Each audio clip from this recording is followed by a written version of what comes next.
frappé par la foudre et laissé entre la vie et la mort. Klaus reçoit d'une déesse une compétence d'apparence simple appelée éclosion.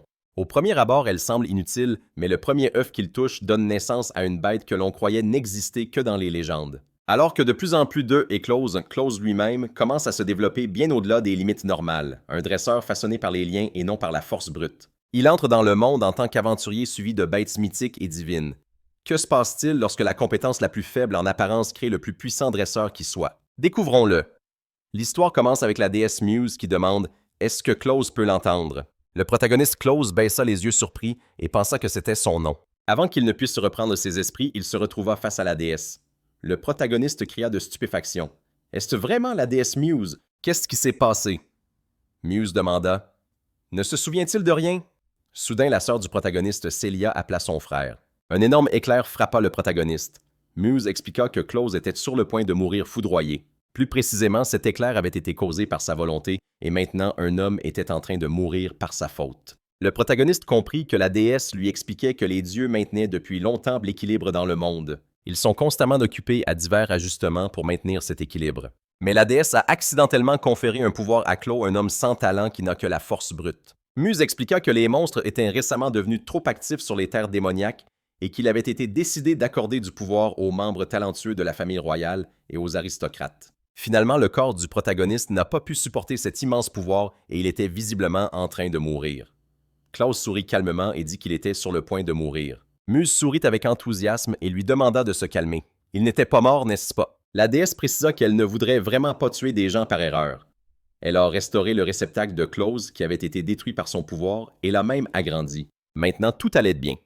Le protagoniste calmé expira et pensa qu'il avait eu de la chance. Muse ajouta que pour recommencer à équilibrer le monde sur leur terre, elle aurait besoin de temps pour récupérer. Si Klaus parvenait à diriger ne serait-ce qu'un peu de ce pouvoir pour le bien du monde, elle en serait très heureuse.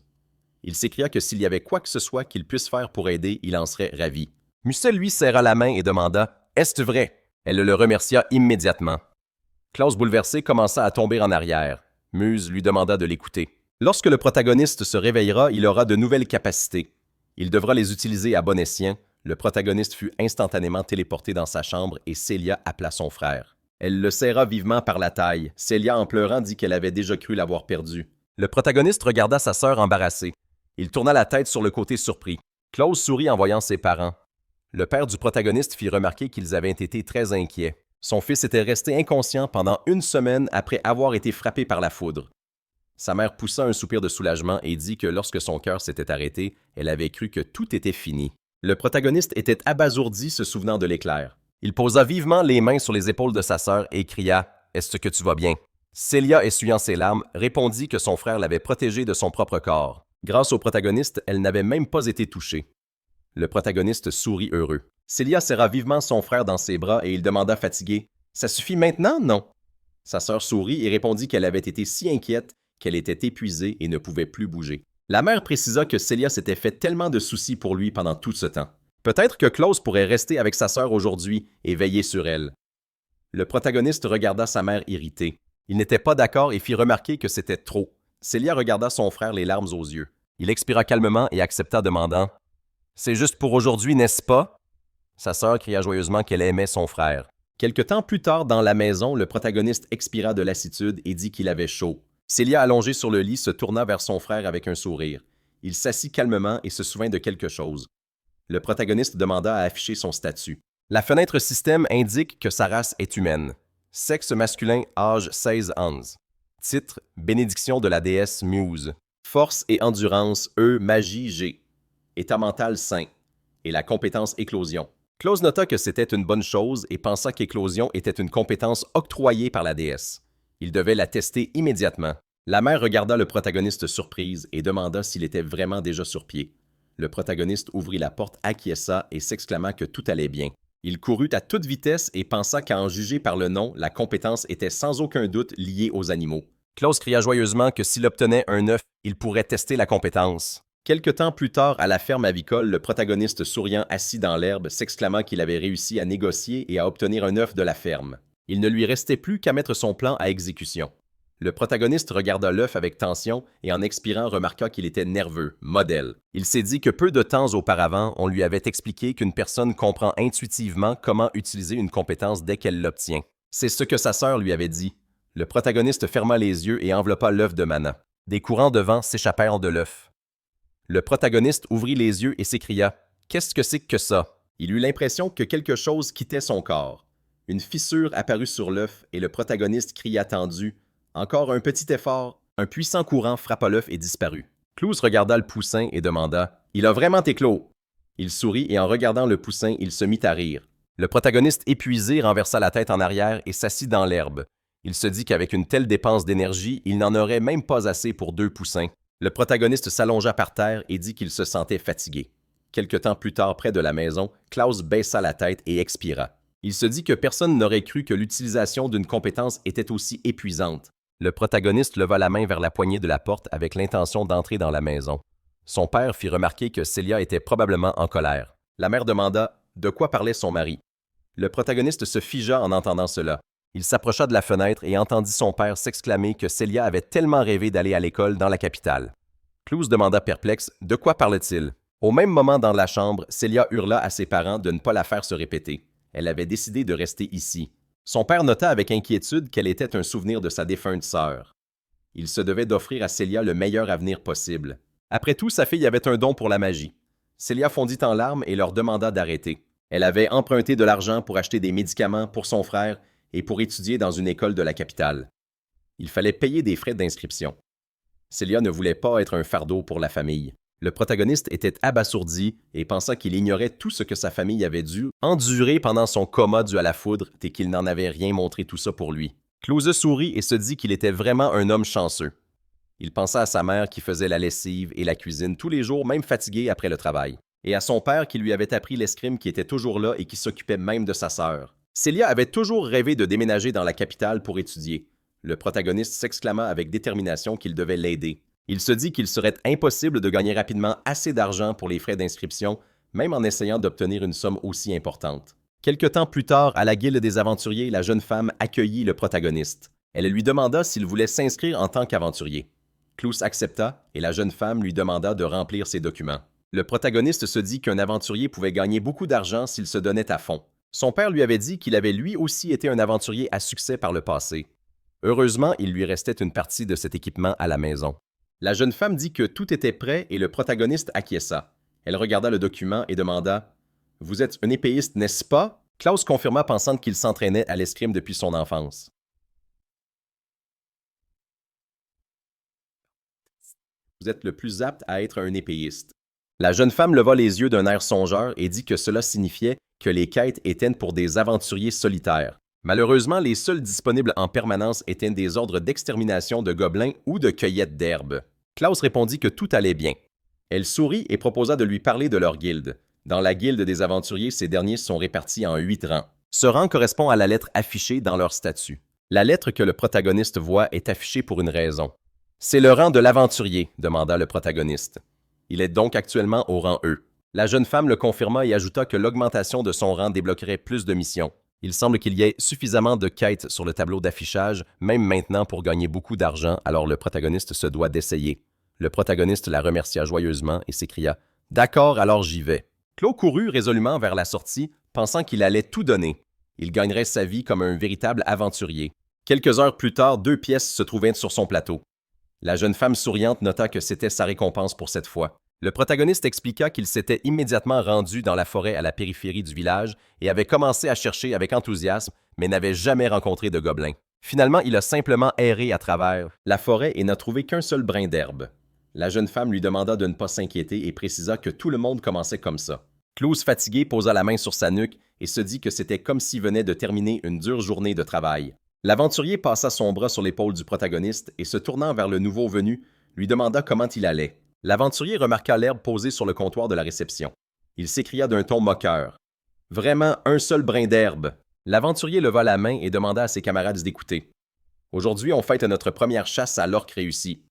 Les aventuriers peuvent boire autant qu'ils veulent. » Ses camarades demandèrent joyeusement « C'est vrai, c'est toi qui rinces. » La fille mit la main sur sa bouche et expliqua que l'aventurier était un vétéran de leur guilde, alors il se permettait parfois ce genre de choses. Après un certain temps, des flux de mana se sont répandus depuis les mains du protagoniste. Il a expiré et en regardant le poussin dans ses mains a dit que c'était prêt.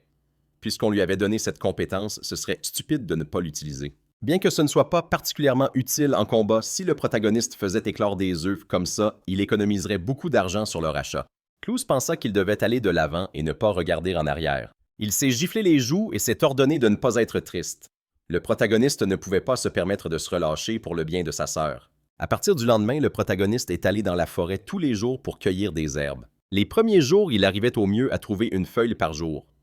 Mais après environ une semaine, le protagoniste a pris le coup de main et a commencé à cueillir plusieurs herbes. En rentrant chez lui, Klaus prenait toujours des œufs de la ferme avicole pour les faire éclore avant de dormir. Soit il s'y était habitué, soit c'était à cause de la répétition, mais le coût par utilisation diminuait progressivement.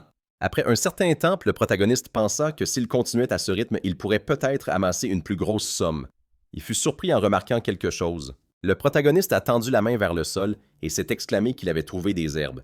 Il a joyeusement ramassé les herbes et a fait remarquer que c'était une bonne chose. Il a remarqué quelque chose avec perplexité. Klaus a regardé le verre magique et a demandé « C'est quoi ça ?»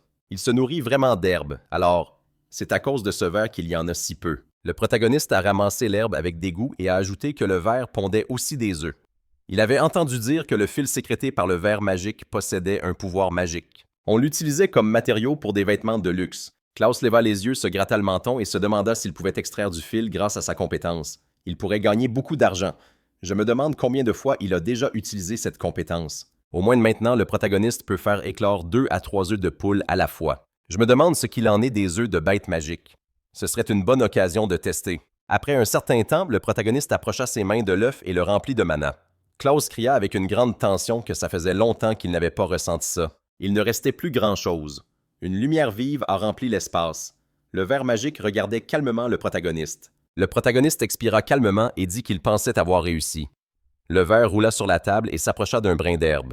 Klaus sourit tendant son doigt vers le verre et précisant qu'il devait le surveiller jusqu'à ce qu'il grandisse. Il regarda tristement la fenêtre du système qui l'informait sur sa compétence d'éclosion. Le protagoniste tourna la tête sur le côté et se dit que la déesse lui avait donné cette compétence. Mais comment exactement était-il censé l'utiliser? Il se souvint du passé. Muse avait dit que pour recommencer à équilibrer le monde sur leur terre, il lui faudrait du temps pour récupérer. Si Klaus pouvait obtenir ne serait-ce qu'un peu de ce pouvoir, il le ferait. Le protagoniste sortit de ses souvenirs et nota que l'utiliser pour le bien du monde, si seulement il avait assez de pouvoir pour affronter les orques tout seul. Le verre magique rampa vers la main du protagoniste. Il regarda calmement le héros et Klaus souriant demanda « Est-ce que mon camarade est en train de me rassurer ?» Le protagoniste cria joyeusement que tout était décidé. À partir d'aujourd'hui, le verre s'appellera Purple. La fenêtre du système notifie qu'un contrat a été conclu avec un familier et que le pouvoir magique a augmenté. Klaus étonné se demanda quelle était cette voix. Elle semblait être directement dans sa tête. Il remarqua la fenêtre du système qui était apparue. La fenêtre du système notifie qu'une augmentation mineure de la magie a été accordée. Un familier, un verre magique. Une lumière vive jaillit de la fenêtre du système et illumina le protagoniste. Le héros se demanda si ses statistiques avaient vraiment changé. C'était quoi exactement cette compétence d'éclosion? Un peu plus tard, Klaus frappa le gobelin. L'ennemi regarda le protagoniste avec fureur et grogna. Le héros leva son arme d'un air décidé et cria que c'était le dernier. Il pensa que 2 semaines s'étaient écoulées depuis que Purple avait reçu son nom et qu'il continuait toujours son métier d'aventurier. Klaus expira, posa une main sur son épaule et dit que l'extermination des gobelins était terminée. Il s'allongea sur le sol et s'exclama que c'était bon. La tâche est accomplie. 3 pièces d'argent sont à lui. Le protagoniste sourit et demanda « C'est vraiment pas mal, non? » 2 semaines passèrent et le protagoniste commença à comprendre lentement ce qu'était cette mystérieuse compétence d'éclosion. Certaines choses s'éclaircissaient peu à peu. Premièrement, c'était un contrat avec un monstre comme son nom l'indique, la capacité de soumettre des monstres. Même après l'éclosion du poussin, rien ne s'était passé. Le protagoniste pensa que pour former un contrat de soumission, la créature devait être un monstre et le monstre éclos devait être nommé. Cela semblait inévitable. Klaus remarqua Purple et se demanda si son camarade l'avait vraiment trouvé. Il pensa qu'il y avait autre chose. Après l'avoir nommé, le protagoniste commença à percevoir vaguement la volonté de Purple. Il semblait que son flair magique lui permettait de trouver où les herbes étaient cachées. Dernièrement, Purple aidait activement le héros en lui montrant le chemin. Il remarqua que sa magie avait grandi grâce à cela. Il semblait qu'après que Klaus ait commencé à utiliser l'incubation, il se fatiguait moins. Le protagoniste pensa que peut-être, s'il apprivoisait les monstres qui sortaient des œufs, une partie de leur puissance lui serait transférée. Le héros sourit joyeusement. Il regarda le champ d'herbe et s'écria qu'il y en avait tout un tas. Aujourd'hui, il avait encore eu de la chance. Quelque temps plus tard, à la guilde des aventuriers, la jeune femme sourit et s'excusa de l'avoir fait attendre. Elle posa sur la table une coupe remplie de pièces et dit que c'était la récompense du héros pour son travail. Klaus la remercia avec enthousiasme. La jeune femme leva les poings de joie et s'exclama que le protagoniste était tout simplement incroyable. Il n'était aventurier que depuis 1 mois et il avait déjà récolté autant d'herbes. Même une aventurière expérimentée comme elle ne pouvait pas faire ça. Klaus sourit timidement et répondit que ce n'était pas vrai. Il était encore loin de son niveau. Il pensa qu'en toute honnêteté, il devait presque tout à Purple. La jeune femme demanda au protagoniste de ne pas être modeste. L'aventurier regarda la coupe de pièces avec irritation. La jeune femme eut un sourire narquois et regardant l'aventurier d'un air moqueur demanda « Comment dit-on déjà? Ne sous-estimez pas les gens ou il vous en coûtera plus cher. » L'aventurier la foudroya du regard. Le héros serra le sac de pièces dans sa main et pensa que cela devrait suffire. Quelque temps plus tard, dans la maison, la famille du protagoniste est assise à table. Le père regarda sévèrement le sac de pièces et demanda « Qu'est-ce que c'est? » Son. Klaus déclara avec assurance que cet argent suffirait pour que Celia puisse étudier dans la capitale. La sœur regarda son frère avec une grande surprise.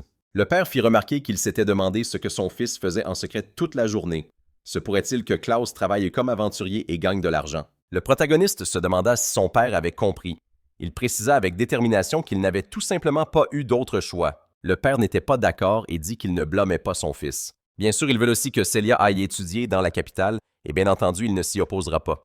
La mère regarda Celia avec joie. Le père se tourna vers le héros. Il demanda si son fils voulait toujours être un aventurier. Klaus détourna le regard pensif et se dit qu'honnêtement, quand il venait de commencer en tant qu'aventurier, il était complètement absorbé par l'idée de gagner de l'argent pour les études de Celia. Le protagoniste devait aider sa sœur. C'est tout ce à quoi il pensait.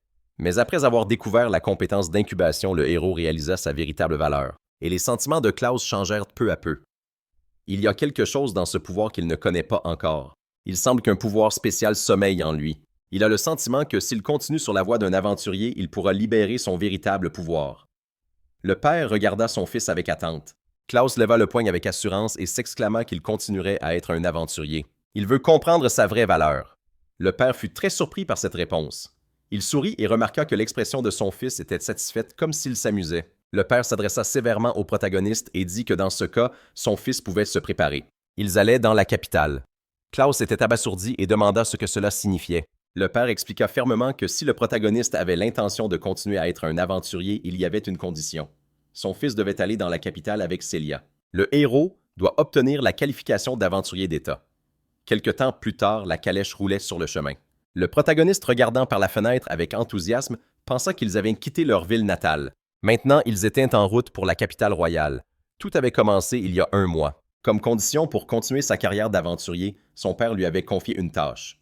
Il devait obtenir la qualification d'aventurier d'État. L'examen d'aventurier d'État a lieu à la guilde de la capitale, et pour le réussir, Klaus décida d'accompagner sa sœur pendant son stage dans la capitale. Parmi les nombreux aventuriers, seuls quelques élus sont autorisés à porter ce titre. L'objectif convoité de tous les aventuriers dotés d'intelligence et de talent est celui d'aventurier d'État. Le héros se souvint du passé.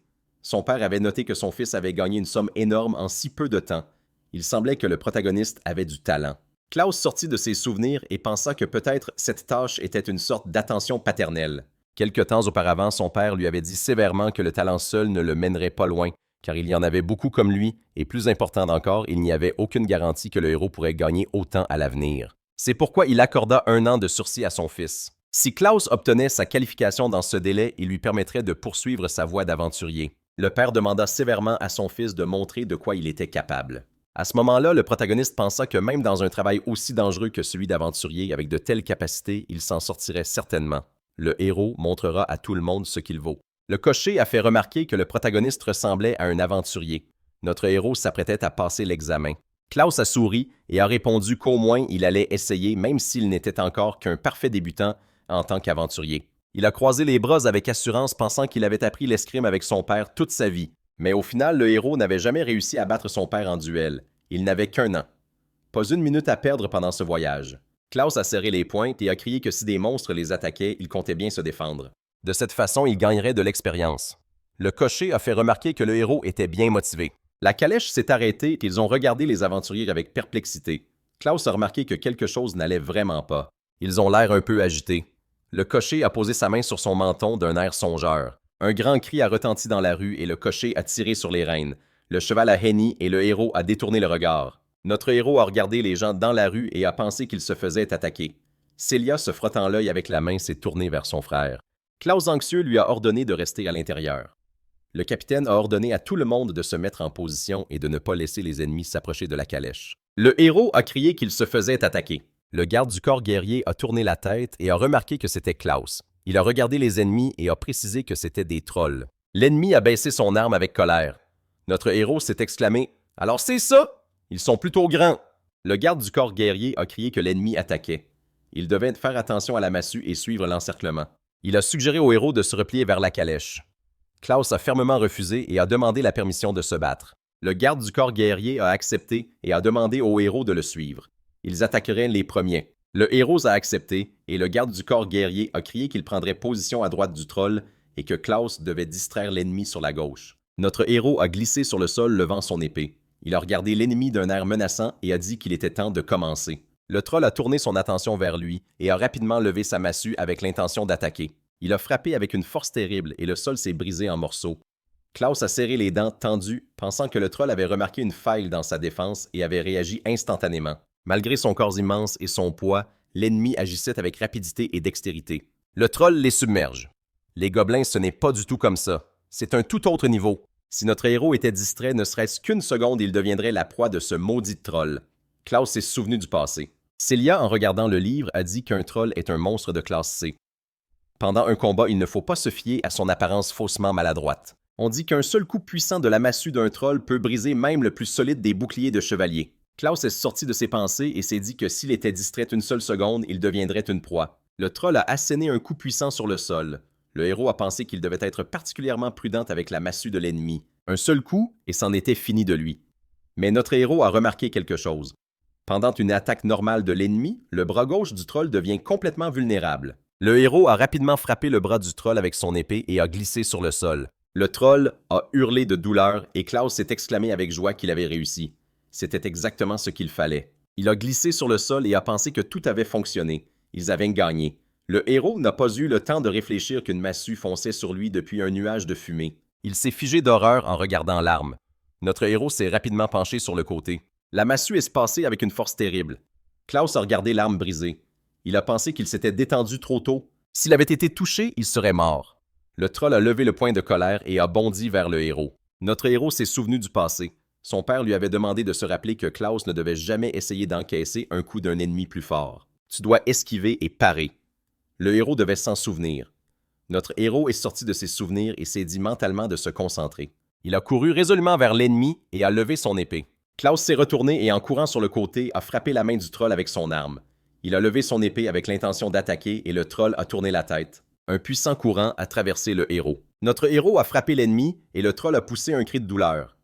Les aventuriers ont crié d'étonnement. « Ouah! » Le héros a poussé un soupir de fatigue et que le garde du corps guerrier a fait la remarque. « Très bien joué. À partir de maintenant, je m'en occupe et toi, tu dois te reposer. »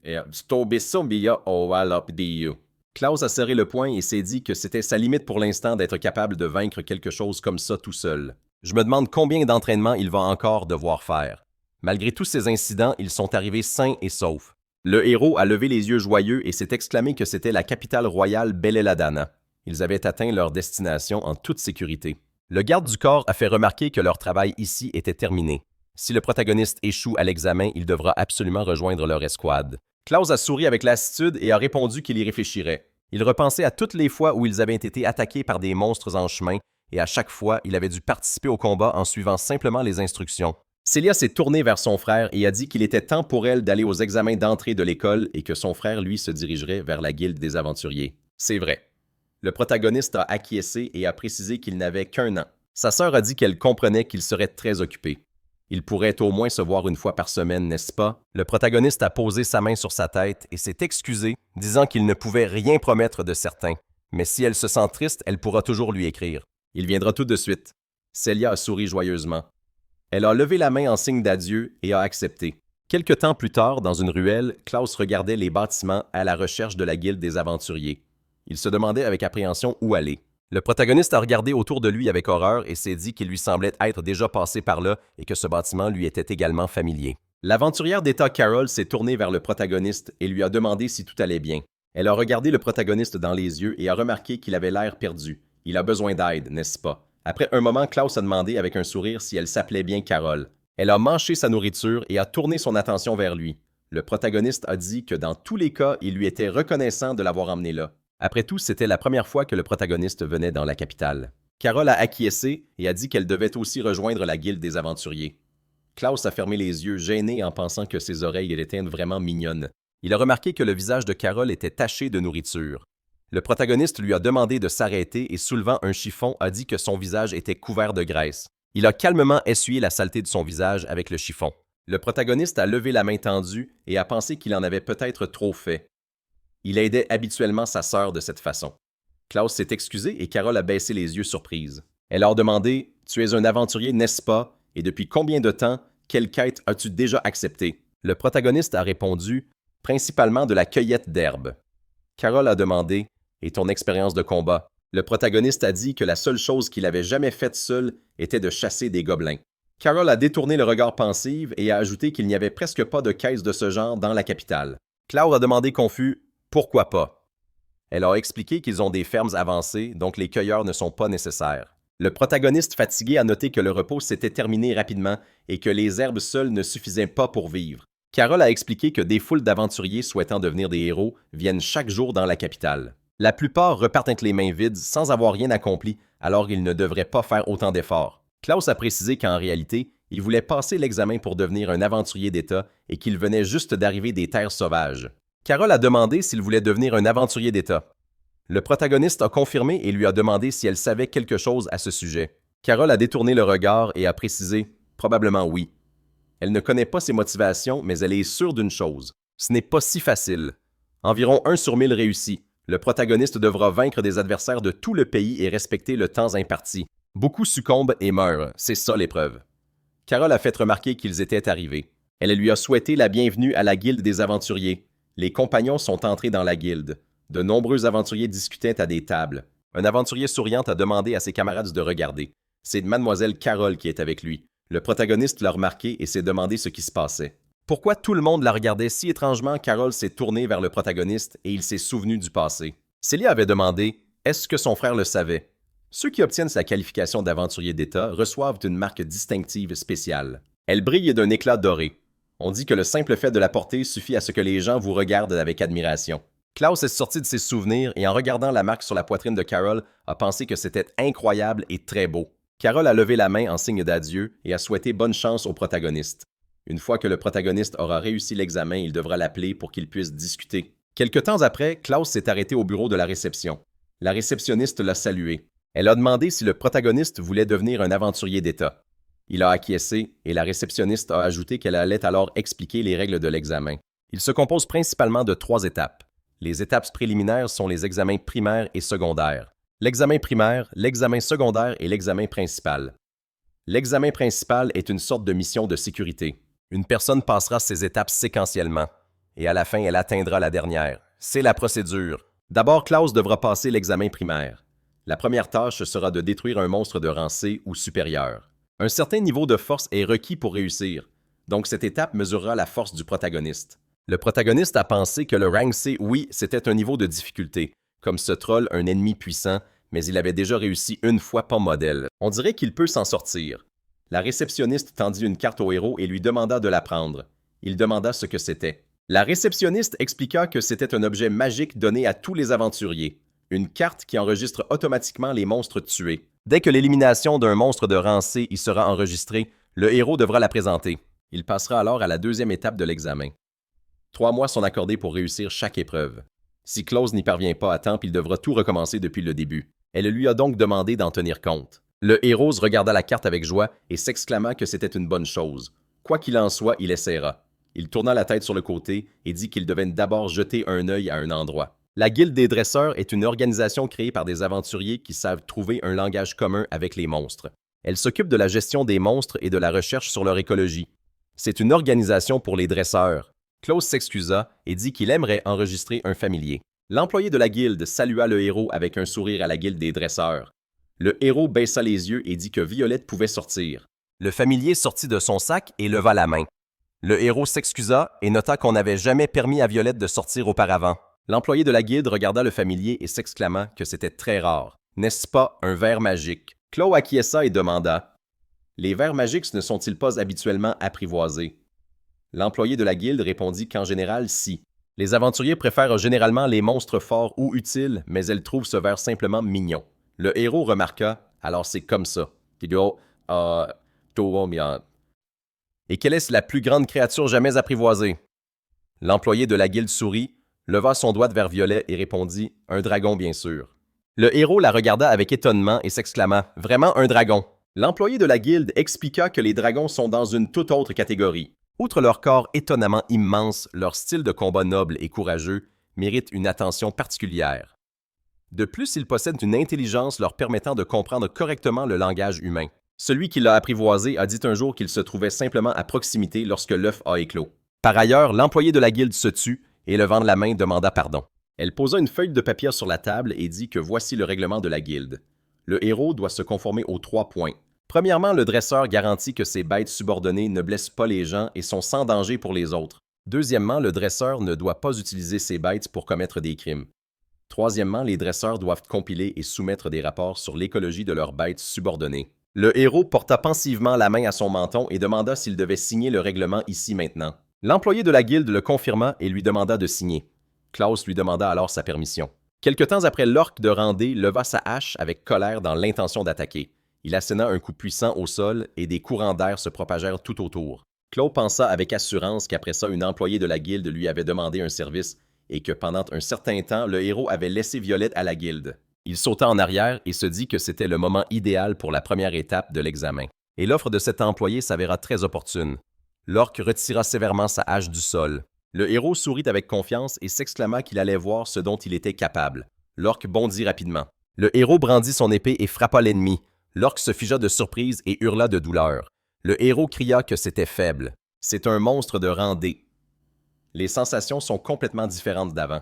Klaus pensa qu'en route vers la capitale, le guerrier garde du corps qui avait rencontré l'orque l'avait tué d'un seul coup puissant. Pour l'instant, le héros n'a pas assez de force pour ça. Il frappa l'ennemi et le sang jaillit du corps de l'orque. Le héros hurla qu'une chose pareille ne l'abattrait pas. Il frappa le corps de l'orque avec son épée. Klaus pensa que dans un combat à armes égales, une seule stratégie fonctionne. Il faut affaiblir l'ennemi petit à petit, et celui qui aura assez de force pour rester debout à la fin gagnera. À ce rythme, le héros s'en sortira. Il expira de fatigue debout au milieu de sombres nuages de fumée. Le héros s'assit par terre et leva les yeux. Il regarda le cadavre de l'orque et cria qu'il avait réussi. Claude n'a pas été touché une seule fois. Pour son premier combat en 1 contre 1, c'est plutôt pas mal. Il demanda au système d'ouvrir son statut. La fenêtre du système indique que sa force est de rang. D, son endurance. D, sa force mentale. D, sa chance. G, sa compétence est l'incubation. Son bonus est la magie augmentée. Le héros pensa que sa force, son endurance et son agilité étant de niveau D, cela signifiait qu'il était maintenant un aventurier de rang D. Comme il devait vaincre un monstre d'au moins rang C, il devait capitaliser sur son expérience et chasser spécifiquement des trolls. Le héros nota que bien sûr c'était encore loin. Pour l'instant, il allait probablement acquérir de l'expérience en cherchant les habitats des trolls. Après un moment, l'orque regarda le héros. Le héros leva son épée avec détermination. L'arme de l'ennemi tomba au sol et Klaus tourna la tête sur le côté. Il sourit en pensant que 2 semaines s'étaient écoulées depuis leur arrivée dans la capitale. Il chassait des monstres tous les jours si bien qu'il pouvait désormais affronter n'importe quel monstre de rang D sans trop de difficultés. Mais maintenant, il avait un gros problème.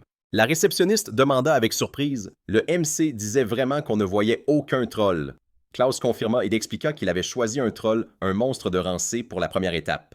La réceptionniste suggéra que dans ce cas, il devrait peut-être essayer de combattre d'autres monstres de rang C. Le protagoniste la regarda surpris. La réceptionniste consulta le livre et expliqua qu'on trouvait des loups sanguinaires et des crapauds venimeux dans ces parages. S'il allait un peu plus loin, il pourrait atteindre une mine. Il y avait même des golems là-bas. Klaus fit remarquer qu'il avait peur et qu'il allait donc s'abstenir d'affronter des créatures venimeuses. S'il cherchait dans les environs, il devrait probablement choisir un loup sanguinaire car c'était l'option la plus sûre. La réceptionniste sourit et répondit que s'il devait y aller seul, elle pensait que oui. Les loups sanguinaires étaient la meilleure option. Le MC pensa qu'en fait, ce serait bien de voyager en groupe, mais il serait limité par le groupe et il lui serait alors difficile d'agir seul. Il avait des capacités octroyées par la déesse. Il s'en était déjà douté, mais il semblait que grâce à ce pouvoir, le protagoniste se développait beaucoup plus rapidement. Ce qui prend 1 an à un aventurier typique, il peut probablement le faire en 1 mois. Si le MC rejoignait un groupe, il deviendrait certainement suspect à cause de ce rythme de croissance insensé. Klaus dit qu'il essaierait alors de chasser le loup sanguinaire. Y a-t-il des quêtes appropriées qui vont avec? La réceptionniste regarda le livre d'un air songeur et répondit qu'il y en avait quelques-unes. La première consistait à détruire une cocatrix. C'est un monstre qui vous transforme en pierre d'un simple regard. Ce monstre utilise des attaques inhabituelles. C'est bien plus dangereux que le venin d'un crapaud venimeux. On dit que si on le rencontre sans préparation, il est presque impossible de revenir vivant. C'est un monstre de rang B. Le protagoniste fut très surpris et demanda « Et l'autre quête ?» La réceptionniste répondit qu'il s'agissait de livrer une peau de loup sanguinaire. Après quelque temps dans la forêt, le protagoniste leva la main et constata qu'il s'était pas mal éloigné. D'après les informations, les loups sanguinaires devraient vivre dans cette forêt, mais ils étaient introuvables. C'était déjà le 4e jour dans la forêt. Le MC en avait déjà assez de passer la nuit dans la forêt comme un vagabond. Un rugissement puissant retentit dans la forêt et le protagoniste tourna la tête de peur. Klaus nota que les Strolls ça allait, mais il espérait au moins pouvoir rencontrer des loups sanguinaires. Il aperçut un monstre se tenant parmi les arbres. Le protagoniste pensa que c'était un loup sanguinaire. Un loup sanguinaire de rang C serrait fermement le cadavre d'un animal entre ses mâchoires. Le MC se demanda si c'était le meilleur moment pour arriver par derrière et frapper par surprise. Le loup sanguinaire leva la tête ayant remarqué quelque chose. Klaus se cacha derrière un arbre. Il pensa que l'ennemi ne l'avait pas encore remarqué, mais que ce n'était qu'une question de temps. Il commença résolument à tirer son épée de son fourreau et s'exclama ce qui signifiait qu'il attaquerait le premier. Le loup sanguinaire bondit instantanément vers lui avec l'intention d'attaquer. Le protagoniste regarda son adversaire avec horreur. Il frappa vivement le loup sanguinaire avec son épée. L'adversaire frappa l'épée avec ses griffes et le MC pensa que le loup sanguinaire était rapide. Il le contre-attaqua immédiatement. Klaus brandit son arme et projeta l'adversaire sur le côté. Le loup sanguinaire atterrit sur le sol et regarda le protagoniste. Le MC pensa que d'après ce qu'il comprenait, il ne devait jamais attaquer de front. La force et la vitesse étaient du côté du loup sanguinaire. L'adversaire lui était supérieur en tout. Klaus ouvrit son sac avec sa main et en sortit une besace. Il pensa que personne ne devait croire qu'il approcherait un adversaire aussi fort sans préparation. Le loup sanguinaire se précipita furieusement au combat et le MC ramassa instantanément le sac. Klaus lança le sac en l'air et ordonna à l'adversaire de l'attraper. Le loup sanguinaire grogna de colère. Le protagoniste sourit et cria « C'est maintenant que ça devient amusant !» Le loup sanguinaire foudroya le MC du regard. Klaus pensa que le sac contenait une grande quantité d'épices moulues en poudre. Il devait remercier l'employé de la guilde pour ça. Il se remémora le passé. L'employé de la guilde avait dit qu'ils ont un odorat très développé encore meilleur que celui des loups sanguinaires. Si on leur donne un irritant puissant, ils s'affaibliront voire perdront leur capacité à bouger. Le protagoniste sortit de ses souvenirs et pensa que l'effet était très bon. Il devrait la remercier pour l'information. Il leva son épée et pensa qu'il devait agir maintenant. Le loup sanguinaire se déplaça rapidement et frappa le MC. Le protagoniste glissa en arrière, bloquant l'attaque. Il se demanda tendu si c'était une malédiction. L'ennemi pouvait-il vraiment encore bouger? Le loup sanguinaire ouvrit la gueule de rage. De puissants flux de mana entourèrent la bête. Le protagoniste tourna la tête sur le côté et pensa que c'était de la magie. Le loup sanguinaire dirigea les courants vers le MC. Klaus leva son épée tendue. Un vent violent se propagea vers les arbres. Le protagoniste planta son épée dans le sol et porta la main à son visage. Il se demanda si l'ennemi s'était enfin affaibli. Il était temps. Notre héros remarqua les arbres brisés et pensa « Waouh, quelle puissance !» S'il s'était battu sans user de moyens déloyaux, alors il aurait de nouveau été la proie. Klaus passa rapidement devant le loup sinistre et le frappa. Le loup sinistre cracha du sang et le protagoniste s'arrêta net. L'ennemi tomba au sol et notre héros poussa un soupir de soulagement. Il se dit que c'était un adversaire redoutable le plus fort de tous ceux qu'ils avaient rencontrés et ce n'était qu'un rang C. Quelque temps plus tard, une carte était posée au bureau de la réception. Une fenêtre du système annonça que la tâche était terminée, la destruction d'un monstre de rang C, le loup sinistre. La réceptionniste heureuse lui demanda d'accepter leurs félicitations. Claude avait réussi la première étape de l'examen. Ils étaient contents que tout se soit bien passé. Ensuite, le protagoniste affronte la deuxième étape de l'examen. Mais d'abord, le protagoniste doit accepter qu'on lui retire l'appareil magique pour le tester. La réceptionniste prit la carte et la posa sur la table. Elle ajouta qu'une autre fonction de cet appareil magique avait été activée. Notre héros regarda avec surprise la fenêtre du système qui émanait de la carte. La réceptionniste expliqua que la deuxième étape consiste à choisir dans la liste affichée ici. Klaus doit collecter 3 objets de rare de rang C ou supérieur. Cette liste comprend des requêtes de la noblesse et de marchands. Tout est affiché en temps réel. Notre héros précisa qu'en plus de lui, tous les aventuriers de la deuxième étape de l'examen possèdent cet équipement, y compris les aventuriers d'état actif. Donc les conditions de la tâche changent. Pour la deuxième étape, ce sera une compétition avec les autres candidats et les aventuriers d'état. C'est bien ça! La réceptionniste s'exclama. Exactement. Cela peut paraître injuste, mais il passe tout de même l'examen d'aventurier d'état. Claude pensa que puisqu'il y avait des rivaux évidents, choisir simplement l'objet le plus facile ne fonctionnerait pas. Il lui avait fallu 1 mois pour tuer le loup sinistre. Il ne restait presque plus de temps. La réceptionniste sourit et dit que puisqu'elle en parlait, elle lui recommanderait un objet de type plante. Notre héros se gratta le menton d'un air pensif et nota que la question était de savoir quels objets collecter. La réceptionniste leva un doigt et expliqua que les ingrédients végétaux, contrairement aux matériaux de monstres, dépendaient beaucoup plus de la chance dans ce cas. Les aventuriers d'État préféreraient obtenir des objets dont le butin est garanti sur les monstres vaincus. C'est pourquoi elle les recommande aux protagonistes. Notre héros sourit et s'exclama qu'il en tiendrait compte. Quelque temps plus tard, en ville, le protagoniste assis à une table regardait la carte. Il pensa qu'il avait décidé de la direction à prendre pour la deuxième étape de l'examen. La fenêtre du système indiqua qu'il s'agissait d'une liste. Mandragore, feuilles de l'arbre-monde, fleurs de tulipe féerique, pétales de rose, doré, herbes elfiques, écorce de dryade, orchidée, vampire, menthe magique, fruits de baie runique, farine de dragon, herbes de sorcière et mousse phosphorescente. Notre héros se dit qu'il y avait beaucoup de sortes de plantes ici. Tout ce qu'il pouvait faire, c'était chercher au hasard. Il se leva de sa chaise et se demanda s'il devait d'abord aller en forêt. Je me demande quelles choses rares il va trouver. Ce sera certainement amusant. Quelque temps plus tard, dans la forêt, de nombreux animaux se promenaient dans l'herbe. Les rayons du soleil frappaient l'œuf. Au bout d'un moment, notre héros regarda Purple et demanda « Tu n'as pas beaucoup grandi, toi ?»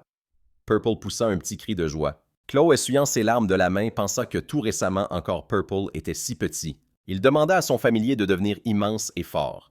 Le protagoniste pensa avec confiance qu'il était venu dans la forêt pour collecter des objets rares de rang C et supérieur. Il restait 2 mois. Le temps pressait, il fallait donc se dépêcher et tout collecter plus vite. Notre héros remarqua quelque chose et demanda « Purple a trouvé quelque chose ». Il écarta les buissons de la main. Le protagoniste regarda les buissons d'herbe avec stupéfaction et s'écria qu'il y avait ici des fourrés entières d'herbe et de très grands. Claude n'avait jamais vu une telle taille dans sa forêt natale.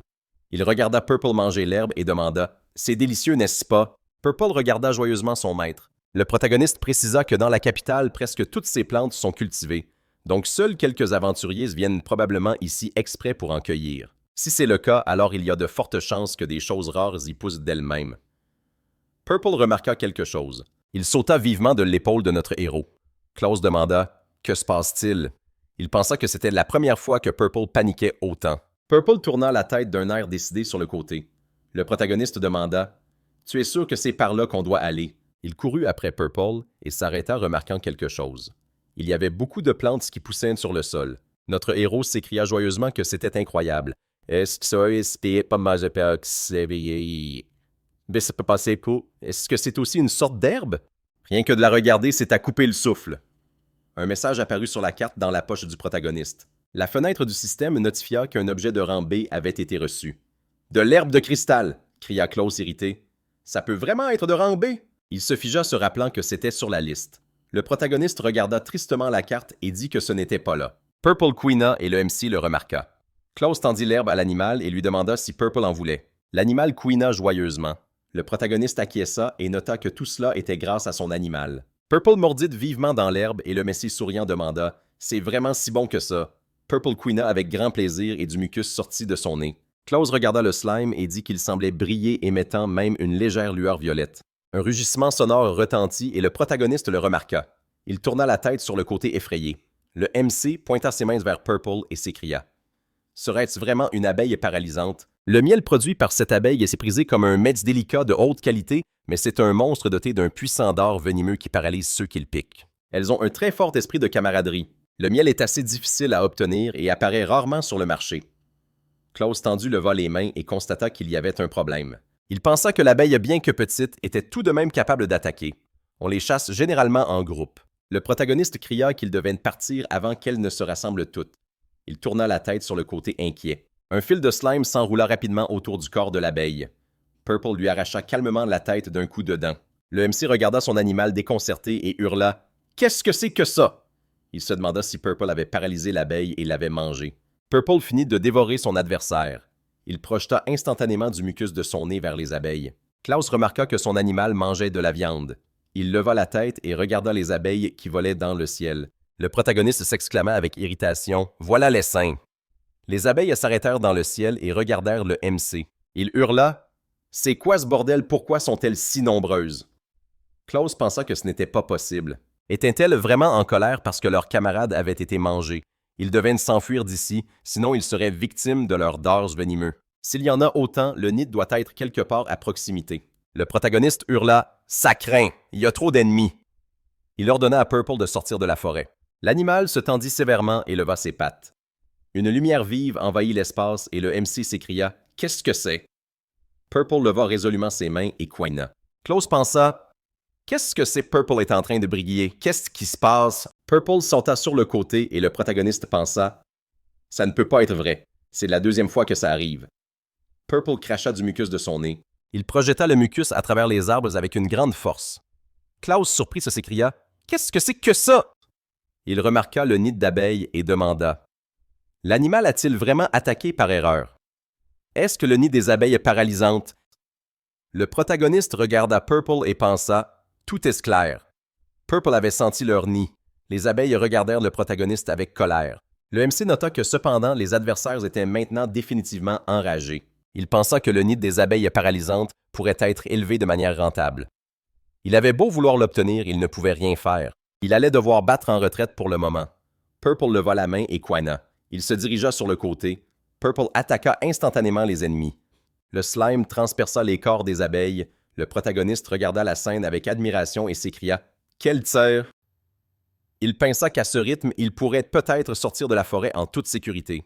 Le MC tourna la tête sur le côté et appelant Purple s'exclama « Très bien joué! On devrait partir tant qu'on le peut encore. » Purple ignora les paroles de son maître et continua d'attaquer les ennemis. Il asséna un coup puissant avec le slime aux abeilles et des nuages de fumée enveloppèrent la zone. Klaus, se couvrant le visage avec ses mains pour se protéger des rafales de vent, s'écria « Qu'est-ce que c'est que ça? » De nombreux cadavres d'abeilles tombèrent au sol. Le nid tomba de l'arbre avec force. Le protagoniste tourna la tête sur le côté et Purple couina joyeusement. Le MC nota que l'animal s'était avéré assez fort. Quelque temps après, Klaus récupéra le miel. Il regarda le sac à dos avec un sourire et remarqua que c'était vraiment sa journée. On a récupéré le miel, donc ça ira. Le protagoniste regarda Purple et demanda « Tu m'attendais, c'est ça? » Purple dormait paisiblement sur le sol. Le MC plaça Purple sur son épaule et demanda si l'animal avait mangé à sa faim et s'était endormi. Purple ronflait doucement. Klaus remarqua que le fil brillait sans aucun doute. Il n'était pas en train d'imaginer. Il n'y avait pas de lueur intense comme la dernière fois.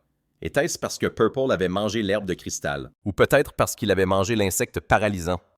Le MC pencha la tête en arrière et se dit qu'il devrait demander à la guilde des dresseurs à son retour. Il tourna la tête sur le côté et regarda l'œuf qui gisait sur le sol. Klaus s'interrogea avec stupéfaction.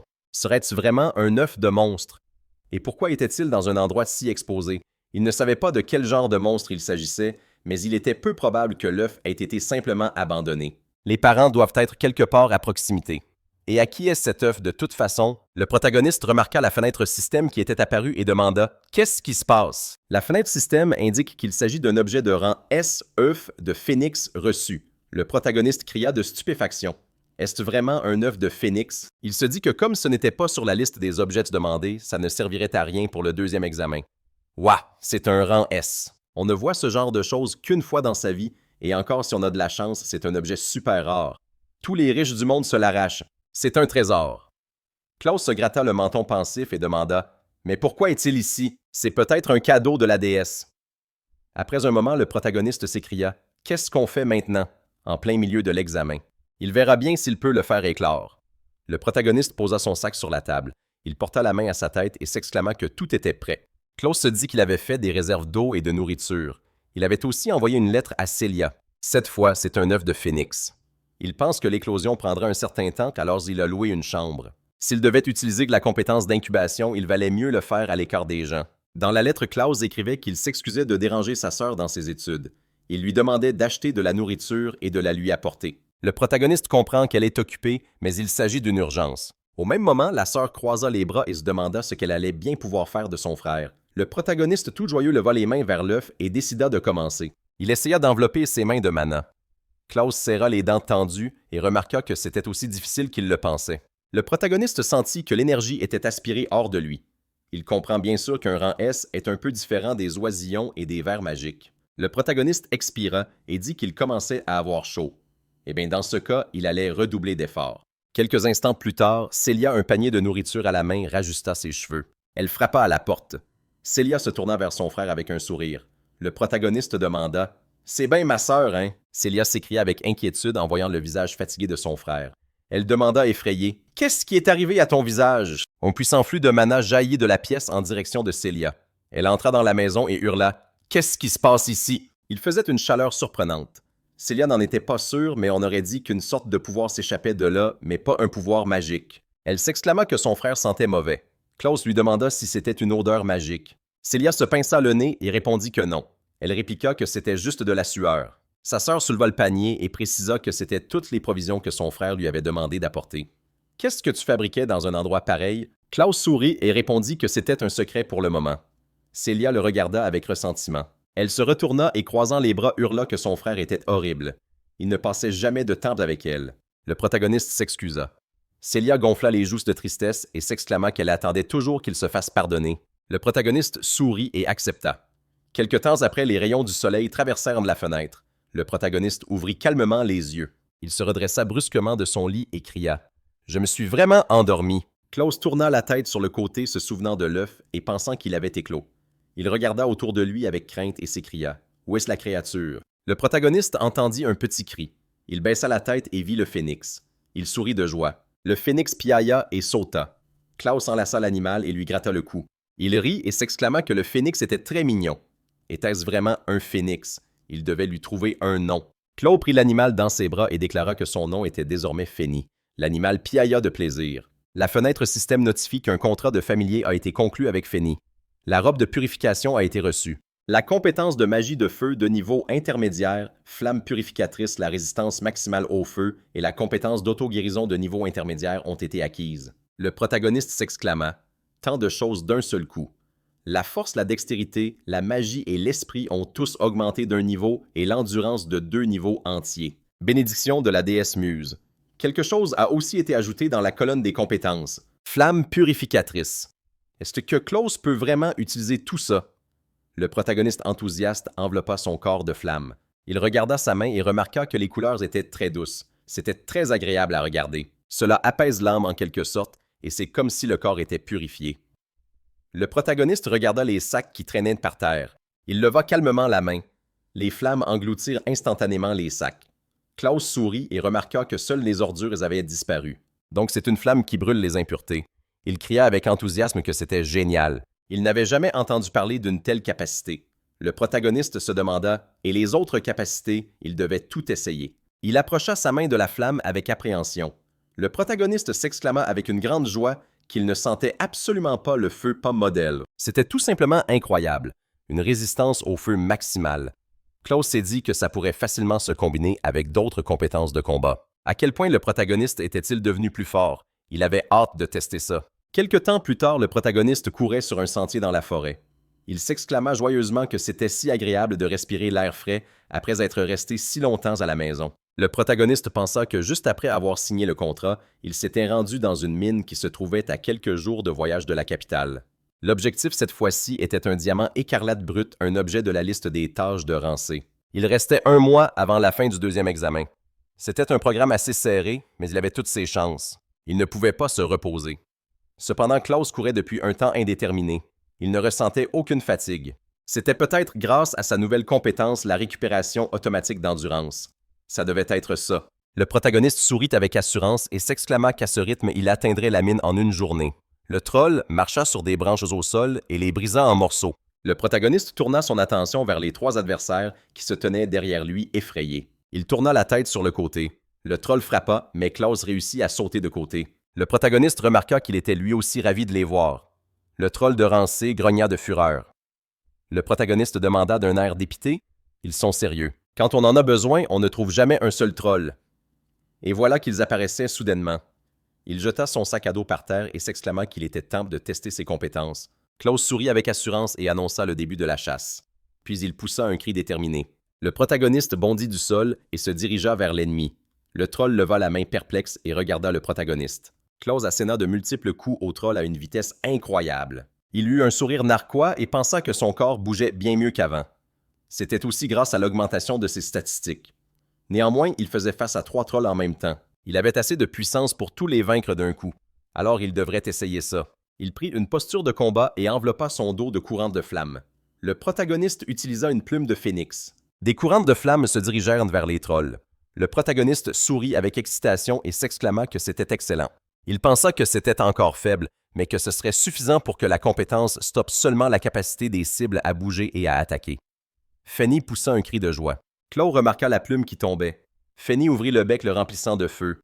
Il cracha instantanément des nuages ardents. Les trolls hurlèrent de fureur. Le protagoniste rit et demanda « Fanny veut vraiment chasser lui aussi ». Le troll tourna la tête avec colère sur le côté. Le protagoniste passa devant l'ennemi à la vitesse de l'éclair et en l'attaquant s'exclamant qu'il était très reconnaissant envers le troll. L'ennemi grogna et balança son poing. Klaus serra les dents tendues et bloqua l'attaque avec son épée. Les trolls se préparèrent simultanément à frapper et le protagoniste le remarqua. Les coups des trolls laissèrent une énorme entaille dans le sol, mais le protagoniste réussit à sauter en l'air. Klaus sourit et leva un doigt précisant qu'il était déjà derrière l'ennemi. Pourquoi le troll était-il si lent? La sphère de flamme s'arrêta près du troll. Il tourna la tête avec colère sur le côté. Le protagoniste approcha son épée du cou de l'ennemi et le troll se figea de peur. Le protagoniste dit adieu à l'ennemi et le frappa instantanément au cou. Klaus pensa qu'étant donné l'expérience accumulée et les nouvelles compétences qui ajoutaient de la variété et élargissaient le choix des tactiques, le protagoniste leva son doigt enveloppé de flammes et s'exclama qu'il était tout simplement certain de sa propre victoire. Quelque temps plus tard, près de la mine. En chemin, ils détruisirent les trolls qui les attaquaient et arrivèrent ici à la mine d'Aronia. La vie battait autrefois son plein ici avec des mineurs travaillant jour et nuit. Depuis que la mine a été abandonnée à cause des monstres, il semble que seuls les aventuriers et les pilleurs de tombes viennent ici. Klaus fit remarquer que concernant la commande, il aimerait trouver ce diamant écarlate brut. Le diamant écarlate se distingue par sa grande dureté. C'est une gemme très difficile à tailler. Apparemment, un aristocrate voulait utiliser le diamant pour décorer la robe d'une débutante. Une demande d'approvisionnement est donc apparue à la guilde. Le protagoniste se souvint qu'il avait oublié d'apporter une lanterne. Il regarda avec un sourire l'animal de compagnie assis sur sa tête et nota qu'avec Fanny, une lanterne n'était pas nécessaire. Il regarda pensivement la mine et dit qu'il semblait que tout ce qui se trouvait près de l'entrée avait déjà été fouillé. Pas le moindre indice de diamant. Le protagoniste remarqua quelque chose. Il leva la main d'un air sévère et demanda « Qu'est-ce que c'est? On dirait qu'il fait un peu plus chaud. » Même le protagoniste, avec sa résistance maximale au feu, avait chaud, donc la température n'était pas basse. « Qu'est-ce que c'est là-devant? » Klaus sourit et regarda la lave bouillonnante. Il remarqua qu'il faisait très chaud ici, puis il leva la patte avec grand plaisir et poussa un petit cri. Il vola rapidement sur le côté et plongea dans la lave. Le protagoniste appela son animal de compagnie effrayé. Il regarda avec stupéfaction Fanny nager joyeusement dans la lave. Le protagoniste sourit et se dit que c'était bien ce qu'on pouvait attendre d'un phénix. Le familier profitait de la chaleur intense. Il remarqua les cristaux qui gisaient sur le sol. Klaus ramassa le cristal et la fenêtre du système lui notifia qu'un objet de rancé avait été reçu, un diamant écarlate brut. Le protagoniste fut très surpris se demandant d'où pouvait bien provenir un diamant écarlate, un objet qui d'habitude provoque des combats acharnés. Mais avec une telle chaleur, ce serait impossible. Le protagoniste porta la main à sa bouche et cria. Il appela son familier en hurlant. Où est-ce Fanny emporté? Par l'excitation du diamant, il avait perdu la trace de Fanny. Klaus renversa la tête en arrière et but l'eau de sa gourde. Il essuya la sueur de son visage avec sa main et constata qu'il faisait une chaleur étouffante. Même le protagoniste, avec toute son endurance, commençait à se sentir mal. Il devait vite retrouver Fanny et rentrer. Il tourna la tête et remarqua les cristaux qui jonchaient la pièce. Le protagoniste entra dans la pièce et en voyant la montagne de cristaux s'écria « D'où viennent tous ces diamants écarlates bruts? » Il leva la tête alerté par un pépiment et la chute d'une plume. Fanny tenant une arme dans son bec vola au-dessus de la tête de son maître. Il se percha sur l'épaule du protagoniste et ce dernier s'exclama joyeusement « Tu es vraiment venu jusqu'ici? » Klaus remarqua alors ce que tenait Fanny et demanda « N'est-ce pas une épée? Où est-ce que tu as trouvé ça? » Fanny piailla avec détermination et tendit l'épée au protagoniste. Le protagoniste surpris demanda « C'est pour moi tu me donnes cette arme. » Il caressa Fanny en le remerciant. Klaus entendit alors un son provenant de son sac à dos. Le protagoniste regarda la fenêtre du système avec stupéfaction. Après un certain temps dans la mine, le protagoniste leva les bras fatigué et constata qu'il avait le diamant. Il était donc enfin temps de rentrer. Fanny piailla en signe d'approbation. Klaus s'exclama que le premier objet pour la deuxième étape avait été trouvé. Quelque temps plus tard, de nombreux golems de rang C se tenaient devant le protagoniste. Ils hurlaient de rage et le protagoniste sourit inévitablement. Il se dit las qu'il pensait justement pouvoir rentrer chez lui. Et voilà que ça arrivait. Klaus se mit à rire en se souvenant de la fenêtre du système qui était apparue. La fenêtre du système notifiait qu'un objet de rang S avait été obtenu. L'épée du soleil. C'est une chance incroyable. Le protagoniste sortit de ses souvenirs. Il eut un sourire déterminé et brandissant l'épée, il s'exclama que c'était l'occasion parfaite de la tester. Les golems rugirent de rage. Le protagoniste nota qu'ils semblaient eux aussi très sérieux. Il sourit avec assurance et leur lança « Venez ». Le golem leva instantanément ses poings, prêt à attaquer. Klaus se crispa et pensa que pourtant, en venant ici, il lui semblait n'en avoir vu aucun. Il est tout à fait anormal que tant de golems se rassemblent en un seul endroit. Pourquoi sont-ils agglutinés ici? C'est très suspect. Le protagoniste tourna la tête sur le côté perplexe. Il se demanda où les adversaires regardaient. Les golems ne couraient pas vers lui, mais vers le sac de diamants. Alors c'est ça. Les golems absorbent les minéraux rares pour devenir plus forts. Le protagoniste appela Feni et demanda « Tu vas m'aider, mon ami? » Feni qui était dans le sac s'envola aussitôt dans le ciel en piaillant. Les golems le remarquèrent et le protagoniste s'écria que c'était parfait. Il leva son épée et s'exclama qu'il était alors temps de se mettre au travail. Klaus s'élança vers ses adversaires, bien décidé à tester le tranchant de son arme. Les feuilles volèrent sur le côté à grande vitesse emportées par le souffle. Le protagoniste asséna un coup puissant au golem. Il sourit et le golem grogna instantanément. Le protagoniste regarda son adversaire stupéfait et hurla « Il est complètement indemne ». Il bondit sur le côté, examina l'épée et se demanda « Qu'est-ce qui se passe? Pourquoi ça ne tranche pas? Cette épée est très légère. On peut la manier vite, mais elle est difficile à contrôler. Est-ce que j'ai vraiment raté? Je n'arrive pas à retrouver mon équilibre. Pourtant, j'ai bien senti que ça avait touché. » Le protagoniste se figea en sentant quelque chose. Une énorme entaille apparut sur le corps du golem. Des parties de son corps tombèrent lourdement au sol et le protagoniste sauta sur le côté. Klaus se releva d'un bond et regarda l'adversaire mort. Il laissa échapper un soupir de joie. Le protagoniste pensa que la coupe était d'une netteté incroyable. Il avait réussi à anéantir le golem. Quel tranchant! Le protagoniste sourit et s'exclama que c'était fantastique. Alors c'est donc ça un objet de rang S. Les golems tournèrent leur attention vers le protagoniste et se préparèrent à attaquer. Klaus frappa instantanément son adversaire avec son épée et le trancha en deux. Une rafale de vin souffla sur le côté. Le protagoniste maniait son arme avec une grande vitesse. Il sourit avec assurance et expira. Le protagoniste, en attaquant ses adversaires, pensa qu'il lui en fallait plus. L'épée solaire devait lui montrer de quoi d'autre elle était capable. Klaus expira calmement debout dans la fumée. Il regarda les cadavres de golems et pensa que c'était enfin terminé. Quelque temps plus tard, à la guilde des aventuriers, l'employé de la guilde demanda avec un sourire crispé « Qui est-ce qui vous accompagne? » Feni assis sur l'épaule du protagoniste piailla. Klaus s'exclama que c'était un phénix. Feni, il a apprivoisé le phénix.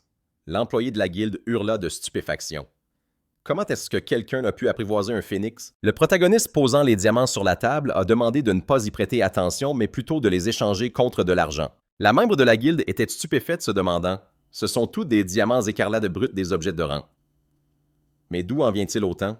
Tenant un plateau de diamants, elle a demandé au protagoniste d'attendre 1 minute.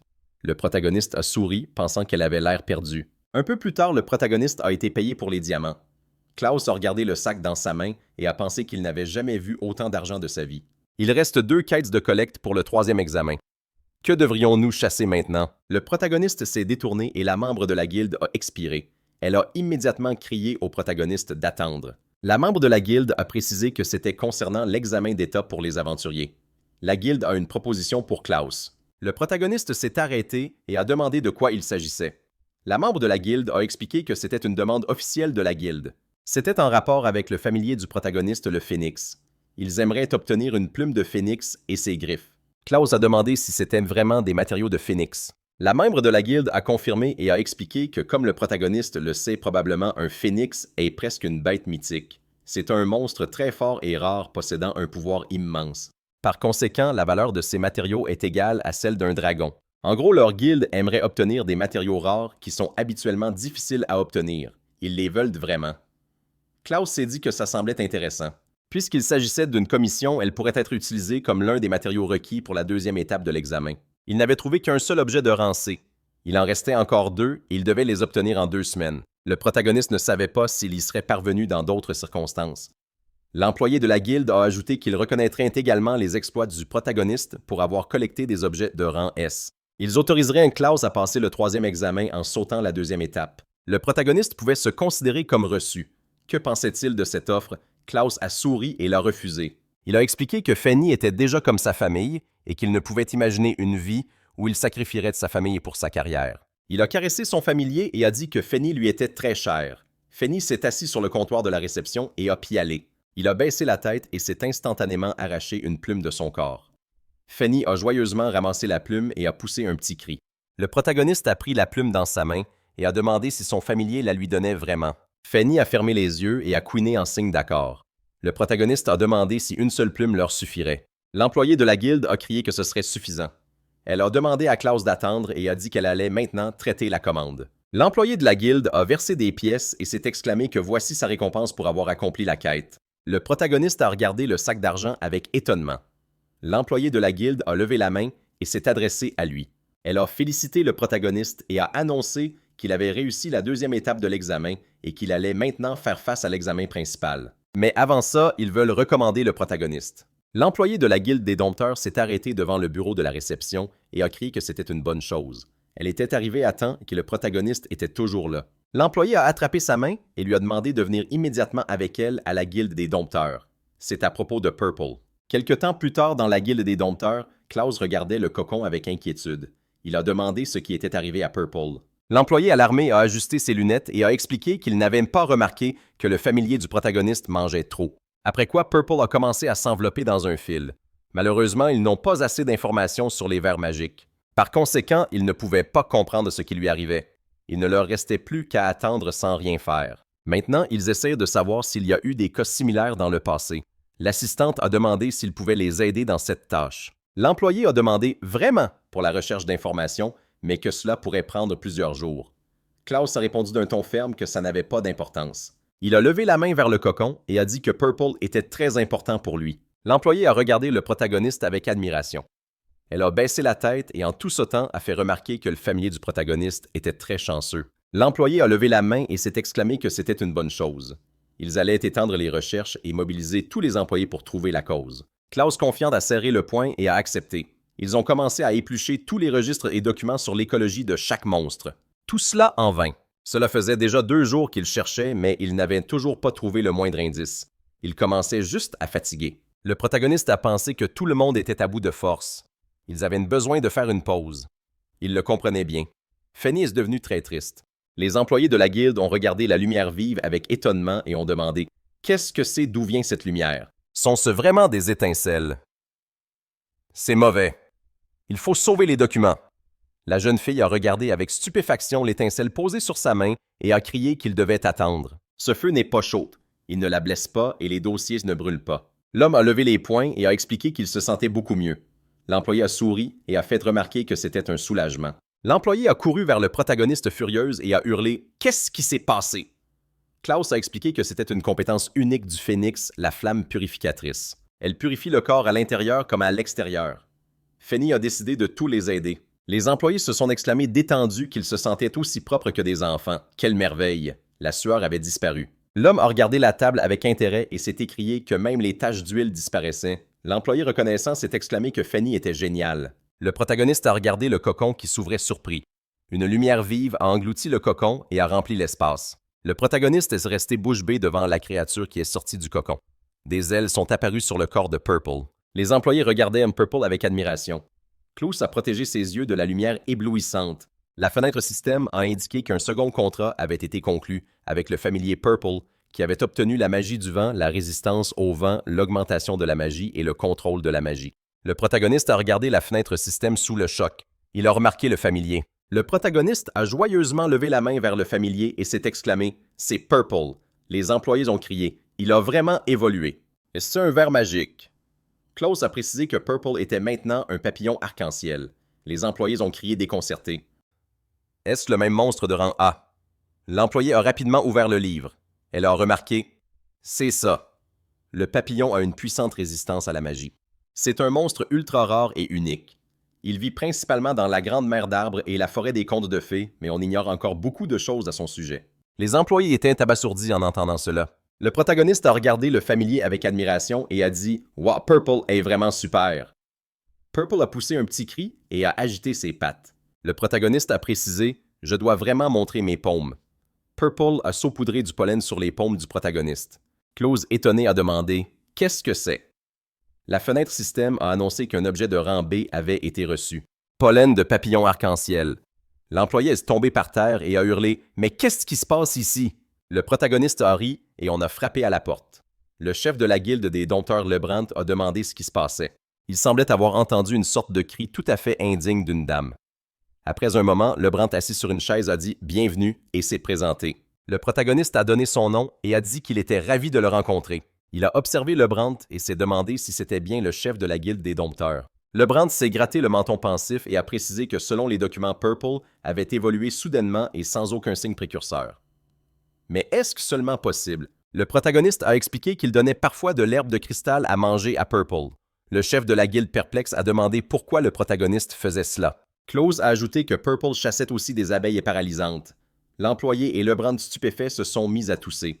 Le chef de la guilde a souligné que pour évoluer en papillon arc-en-ciel, il faut dompter un ver magique puis le nourrir avec de l'herbe de cristal. Et il faut aussi vaincre des monstres pour devenir plus fort. L'employé s'est approché de l'oreille du chef et s'est exclamé qu'il fallait peut-être aussi se laver dans les flammes de la purification. Lebrandt a baissé la tête et a dit « Ça ne semble pas correct, c'est trop irréaliste. On ne peut pas simplement partager de telles informations. Une erreur pourrait coûter très cher. » Le chef de la guilde a expiré calmement et a suggéré de laisser cette affaire de côté pour l'instant, la considérant comme un cas de cause inconnu. L'employé était d'accord avec lui. Une tasse de thé chaud était sur la table. Lebrandt a précisé.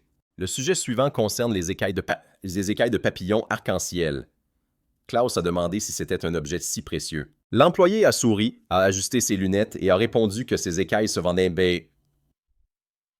très cher en tant que catalyseur pour des outils magiques coûteux. C'est un objet super rare. On dit que même les potions de soins et autres objets de restauration voient leur efficacité doubler lorsqu'ils passent à travers ce pollen, et si on le mélange à du métal, on pourrait forger des épées puissantes ou des armures dotées d'une excellente conductivité et d'une haute résistance magique. Pour n'importe quel artisan, c'est un matériau incroyablement précieux et convoité. Klaus a répondu que c'était une bonne chose si c'était vrai.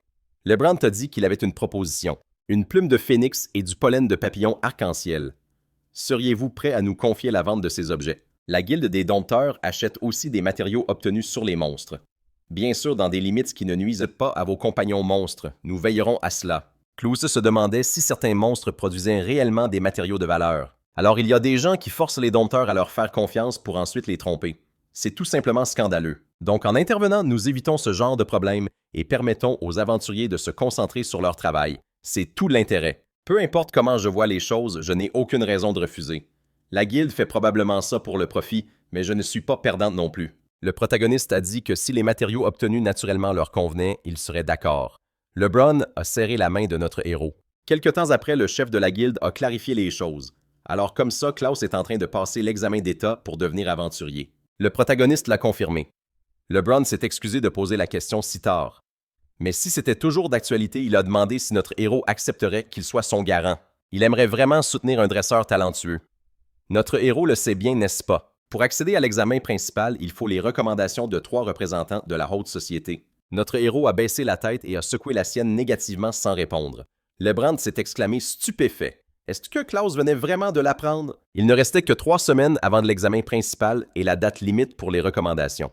Un peu plus tard, le protagoniste a regardé les ennemis et s'est exclamé « Les voilà nos proies ». Les loups funestes ont grogné de fureur et Purple s'est préparé à attaquer. Le familier a instantanément sécrété du mucus par son nez. Celui-ci a enveloppé les ennemis et Purple a tiré dessus. Les loups funestes se sont rapidement envolés dans les airs. Le loup funeste a regardé en bas horrifié. Fenny a souri et a poussé un petit cri. Il a projeté des flammes vers les ennemis. Notre héros a regardé avec satisfaction l'explosion tonitruante.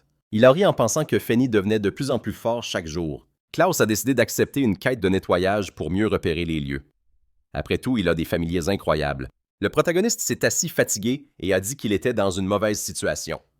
Quelque temps auparavant, une employée de la guilde lui avait demandé « Vous ne le saviez pas, pour participer au prochain examen pour le statut d'aventurier d'État, il faut les recommandations d'au moins 3 citoyens de haut rang. » Elle avait déjà essayé de l'expliquer à Klaus, mais il n'arrêtait pas de s'enfuir. D'ailleurs, les autres candidats sont déjà en train de collecter des recommandations. Peut-être que cela vous semblera un peu injuste puisque vous êtes nouveau dans la capitale. En gros, les recommandations s'obtiennent grâce à des relations de long terme avec des clients. Notre héros a demandé « Comment ça ?» L'employé de la guilde a expliqué qu'en accomplissant diverses tâches, on peut parfois rencontrer des clients influents. C'est comme ça que les aristocrates et les marchands peuvent évaluer la valeur d'une personne. Obtenir des recommandations de cette manière est une méthode classique. Après tout, si quelqu'un recommandé par la noblesse réussit l'examen, cela les élèvera également aux yeux des autres.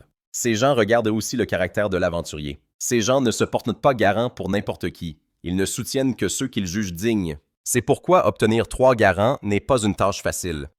À ce moment-là, le protagoniste a soupiré de fatigue et a noté qu'il lui fallait encore 2 recommandations. Il pensait qu'il était difficile de gagner leur confiance en si peu de temps, surtout quand on a affaire aux classes supérieures. Notre héros a dit tristement qu'il aurait aimé avoir quelqu'un à qui demander conseil. Fanny a poussé un petit cri et le protagoniste l'a remarqué. Klaus a regardé les loups funestes maîtriser. Il s'est demandé s'il lui cédait vraiment la proie. Purple et Fanny ont couiné joyeusement. Le protagoniste a souri et les a remerciés de s'être inquiétés pour lui. Il leur a caressé la tête. Notre héros s'est levé et a dit qu'il était temps d'arrêter d'être triste. Les loups funestes ont grogné furieusement. Klaus s'est relevé d'un bond à empoigner son épée et a déclaré qu'il ne restait que 3 semaines. Il était temps de tout donner et de faire tout ce qui était en son pouvoir. Il a frappé ses adversaires avec détermination et les a envoyés valser. Le protagoniste s'est tendu et a pensé « C'est ça. Il n'y a pas de raison d'être triste. » Il est venu pour devenir un aventurier d'État. Il a encore beaucoup d'épreuves à surmonter. Quelque temps après, Celia s'est excusée d'avoir fait attendre son frère. Elle s'est tournée timidement vers lui et Klaus a noté avec joie que ça faisait longtemps qu'ils ne s'étaient pas vus. Celia a poussé un cri et a immédiatement serré Fanny dans ses bras. Elle a demandé avec enthousiasme « Quelle est cette créature? Il est trop mignon. » Le protagoniste a souri tendu et a dit que sa sœur avait l'air en bonne santé. Il était inquiet parce qu'elle avait envoyé une lettre si soudainement pour dire qu'ils devaient se voir. Celia a hésité et a répondu que « Eh bien, c'était la raison pour laquelle elle l'avait appelé. » Elle s'est tue, a réfléchi un instant, puis a ajouté qu'elle voulait discuter de quelque chose avec son frère. Un peu plus tard, au café, Celia a joyeusement posé ses mains sur la table. Elle a approché le gâteau du bec de Fanny. Le familier a pépié de contentement et Celia a gloussé. Elle s'est exclamée qu'elle ne savait pas que son frère avait un talent pour le dressage. Le protagoniste s'est gratté la tête et a précisé qu'il ne s'en était pas rendu compte avant d'avoir essayé. Sa sœur a demandé « Tu as une autre créature avec toi, n'est-ce que pas? Est-ce que ce chien est resté à la maison aujourd'hui? » Notre héros a répondu qu'il était actuellement pris en charge par la guilde des dresseurs. Les filles assises à la table d'à côté ont commencé à parler du protagoniste et Celia s'est figée. Elle a fermé les yeux irritée. Celia a demandé d'un ton sévère. « Tu as été plutôt actif ces derniers temps, n'est-ce pas? » Klaus a demandé. « Qu'est-ce qui s'est passé? » Sa sœur a énuméré le dressage d'un monstre rare connu sous le nom de Phénix Fantôme. La réussite à l'examen national d'aventurier les premières et deuxièmes étapes d'affilée. Et maintenant, des rumeurs circulent à son sujet dans leur école le présentant comme un nouveau venu prometteur. Même les gens qui ne l'ont jamais vu se considèrent déjà comme ses fans. Le protagoniste s'est réjoui et s'est dit « Alors c'est comme ça. » Celia a lancé un regard terrifiant à son frère. Il s'est levé de sa chaise effrayé et a crié « Pourquoi tu fais cette tête? » Celia s'est détournée mécontente et a dit que ça n'avait pas d'importance. Elle était aussi heureuse que son frère fasse ses preuves. Le protagoniste a demandé d'un air tendu. Elle voulait discuter de quelque chose avec lui aujourd'hui, n'est-ce pas? Celia pensait que roturiers et aristocrates étudiaient dans son école et qu'il y avait une sorte de mur entre eux, une atmosphère étrange. Elle a tristement baissé la tête et tout en acquiesçant a précisé que c'était un peu à propos de l'école. Son frère pensif a mis la main à son menton et a demandé « Alors il y a un fossé entre les roturières et les aristocrates. » Celia lui a dit qu'elle avait récemment été invitée à une soirée aristocratique. Le protagoniste a demandé avec étonnement « Ce n'est pas le bal des débutantes. » Sa sœur a répondu qu'il était bien au courant. Klaus s'est souvenu qu'il avait précédemment terminé une quête pour récolter du damas écarlate. C'était pour coudre une robe de débutante s'il se souvenait bien. Il a fait remarquer qu'alors il leur faudrait une robe. Bien sûr. Celia a tristement baissé la tête et était restée silencieuse. Son frère l'a remarqué et s'est dit qu'à son expression, il comprenait à peu près ce qui se passait. Les roturiers n'ont pas le droit de refuser une invitation des aristocrates. Mais la robe coûte cher et il est difficile pour une étudiante de s'en procurer une. C'est pourquoi sa sœur était venue lui demander conseil. L'aristocrate qui a invité Celia le comprend, n'est-ce pas? Est-ce qu'il essaie délibérément de la mettre dans une situation embarrassante, a demandé le protagoniste. Est-ce qu'elle veut arranger cette situation d'une manière ou d'une autre? Celia a acquiescé et a répondu qu'elle avait une sorte de plan. Klaus a souri et s'est exclamé qu'alors tout était simple. Il lui a demandé de le laisser s'occuper de la robe. Célias a été surprise et a fait remarquer que la robe était très chère. Le protagoniste a dit calmement que ce n'était pas un problème. Sa sœur ne devait pas s'inquiéter car il avait ses précédentes redevances et les plumes et les écailles de phénix se vendaient à la guilde des dresseurs. Le protagoniste s'est dit que même après avoir payé la robe, Célia ne serait pas dans une situation délicate. Il a ajouté que sa sœur aurait pu le dire plus tôt. Célia a répondu penaude qu'elle n'aimait pas toujours dépendre de son frère. Le protagoniste l'aide toujours. Il a ajouté qu'il semblait que cela la tourmentait depuis longtemps. Il n'y avait pas besoin de se sentir coupable. Après tout, il le fait parce qu'il en a envie. Célia a joyeusement acquiescé. Quelque temps plus tard, Karen s'est inclinée et le protagoniste l'a interpellé. Le protagoniste a poussé un soupir de fatigue et a dit que la robe était prête. Klaus s'est dit que même si la commande était urgente, c'était une bonne chose qu'ils aient réussi à la coudre. Maintenant, Célia ne serait plus dans une situation embarrassante. Il a levé la tête et a demandé « Maintenant, que dois-je faire de mon propre problème ?» Carole s'est arrêtée silencieusement derrière le protagoniste et a demandé si quelque chose n'allait pas. Klaus a été surpris et s'est dit qu'il ne l'avait pas du tout remarqué. Quand avait-elle bien pu apparaître derrière lui, Carole lui a demandé si quelque chose le tracassait. Le protagoniste a baissé la tête et après un moment de réflexion a commencé son histoire. Quelque temps plus tard, sous la lune brillante, les camarades étaient assis en silence sur un banc. Carole pensait à la collecte de recommandations. Elle a demandé si le protagoniste avait des difficultés à rencontrer de nouvelles personnes. Klaus a souri et a répondu qu'on pouvait dire ça. Carole a dit qu'elle avait un travail pour lui. Puis quelque temps plus tard, dans la demeure de nombreux aristocrates se tenaient dans le hall. Le protagoniste a ajusté son nœud papillon. Il a balayé le hall du regard et a remarqué qu'il n'y avait que des aristocrates ici. Il doit bien accomplir la mission de Carole. Aujourd'hui, c'est le bal des débutantes. Leur entrée est le moment fort de la soirée. Le travail que Carole lui a confié est de surveiller le hall, car il lui a été confié par un aventurier d'État et il y a de nombreux nobles parmi les invités. Si Klaus peut faire ses preuves ici et les impressionner, alors peut-être qu'il pourra immédiatement récolter des recommandations. C'est ainsi que Carole l'a expliqué. Mais tout de même, c'est une étrange coïncidence. Célia a dit que son bal aurait lieu très bientôt. Vu le timing, il s'avère que c'est cette réception-là. Peut-être que nous pourrons voir Célia en robe de bal. Le protagoniste s'est figé en remarquant du bruit. Les aristocrates ont remarqué que les filles n'étaient toujours pas là. Elles n'ont probablement pas eu le temps de lui faire sa robe. C'est une bonne élève et elle se prend déjà pour notre égale. Personne n'a besoin de roturier comme ça ici. Le protagoniste s'est mis en colère et a dit « Ça y est, ce fossé entre la noblesse et les roturiers.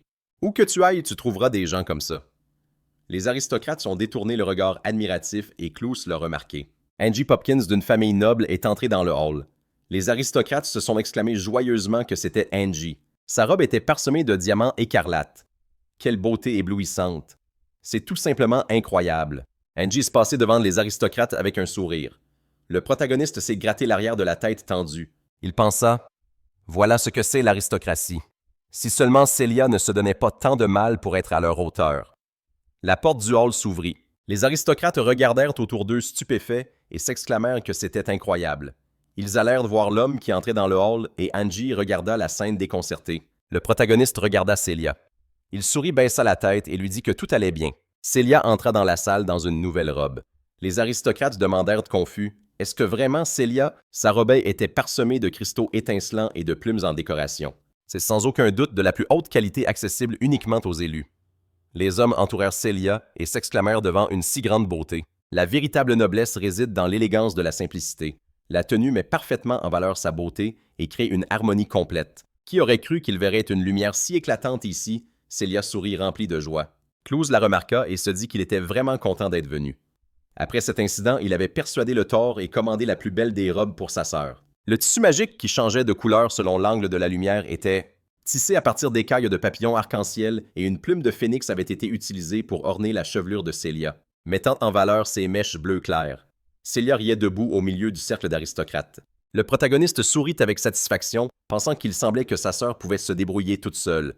Il devait maintenant se concentrer sur son propre travail. Angie passa rapidement devant le protagoniste. Elle serra les dents de colère. Angie s'exclama avec irritation que tout était de la faute de ce roturier. Elle attrapa vivement un verre sur le plateau. Angie leva avec arrogance son verre de vin et s'exclama qu'elle allait montrer à Célia où était sa place. Après un moment, le protagoniste tourna la tête sur le côté. Il pensa que le bal touchait à sa fin. Qu'en était-il des parrains des barons du royaume? Lloyd s'excusa et demanda si c'était bien Klaus. Il serra la main du protagoniste et s'écria qu'il savait qu'il avait eu raison. Lloyd se présenta et se dit ravi de les rencontrer.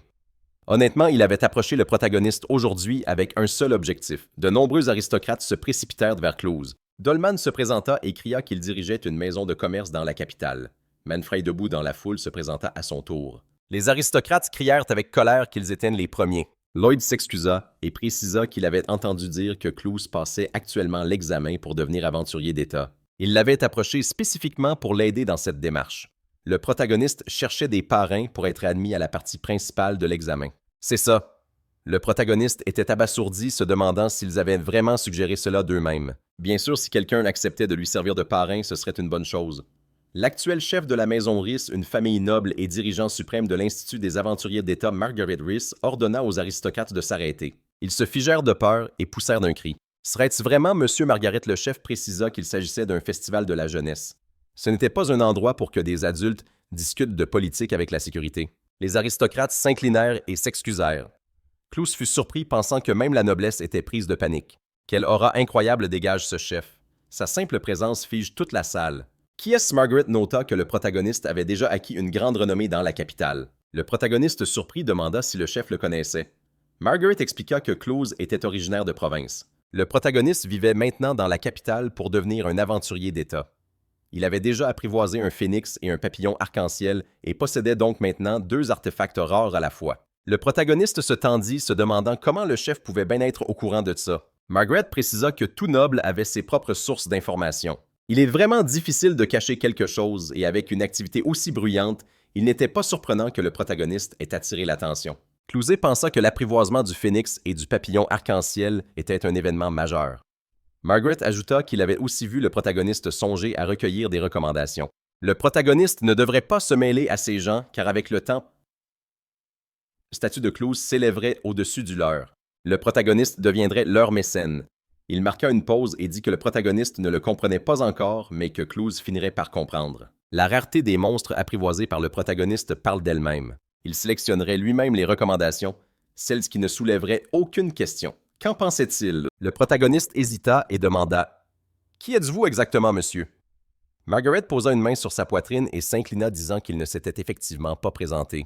Margaret énonça son nom et sa position et le protagoniste resta bouche bée d'étonnement. Margaret demanda si ses recommandations conviendraient à Clouse. Le protagoniste y réfléchit, mais devait-il simplement accepter? Et s'il y avait un piège? Comment devait-il répondre? Un bruit sourd retentit dans la salle. Le protagoniste tourna la tête sur le côté et regarda le verre qui gisait sur le sol. Célia, tristement assise par terre, porta la main à la tache sur sa robe. Angie s'est excusée, prétextant que sa main avait glissé. Célia a pincé les lèvres retenant ses larmes. Elle a répondu que ce n'était rien. Angie a souri joyeusement et a demandé « Alors Célia me pardonne. Quel soulagement! » Angie a ricané d'un air hautain, ajoutant que Célia avait l'air un peu ridicule comme ça. « Pourquoi ne pas te changer? » Elle s'est accroupie devant Célia et a demandé « Ma rivale a sûrement une robe de rechange, n'est-ce pas? » Célia a répondu qu'elle n'en avait pas. Angie s'est exclamée d'un ton moqueur. « Exactement. Elle a eu une très bonne idée. Célia avait bien un uniforme, non? » Elle a ordonné à sa rivale de le mettre. L'uniforme irait très bien à Célia. Angie s'est dit que si sa rivale apparaissait seule en uniforme au milieu de toutes ses tenues de soirée, elle serait ridicule. Est-ce que cette pique-note s'était prise pour le centre de l'attention du bal? Elle allait maintenant rappeler à Célia à quel point elle était insolente. Le protagoniste a foudroyé sa sœur du regard. Il a serré le poing et Margaret l'a remarqué. Le chef s'est tourné vers Klaus, mais le protagoniste l'a interrompu en lui demandant de l'excuser. Le protagoniste a précisé que c'était au sujet de cette conversation. Est-ce que Margaret pouvait attendre un instant? Margaret a répondu que cela ne le dérangeait pas. Mais qu'est-ce que le protagoniste avait en tête? Le protagoniste s'est exclamé qu'il devait faire ce qu'il avait à faire. Il s'est approché d'Angie et a fait remarquer qu'il avait entendu dire que la robe de la demoiselle était sale. « C'est bien ça, n'est-ce pas? » Angie a souri et a confirmé précisant que c'est pour cette raison qu'elle allait l'envoyer se changer. Elle a pensé « Quel cinglé !» Il l'interrompait au moment le plus intéressant.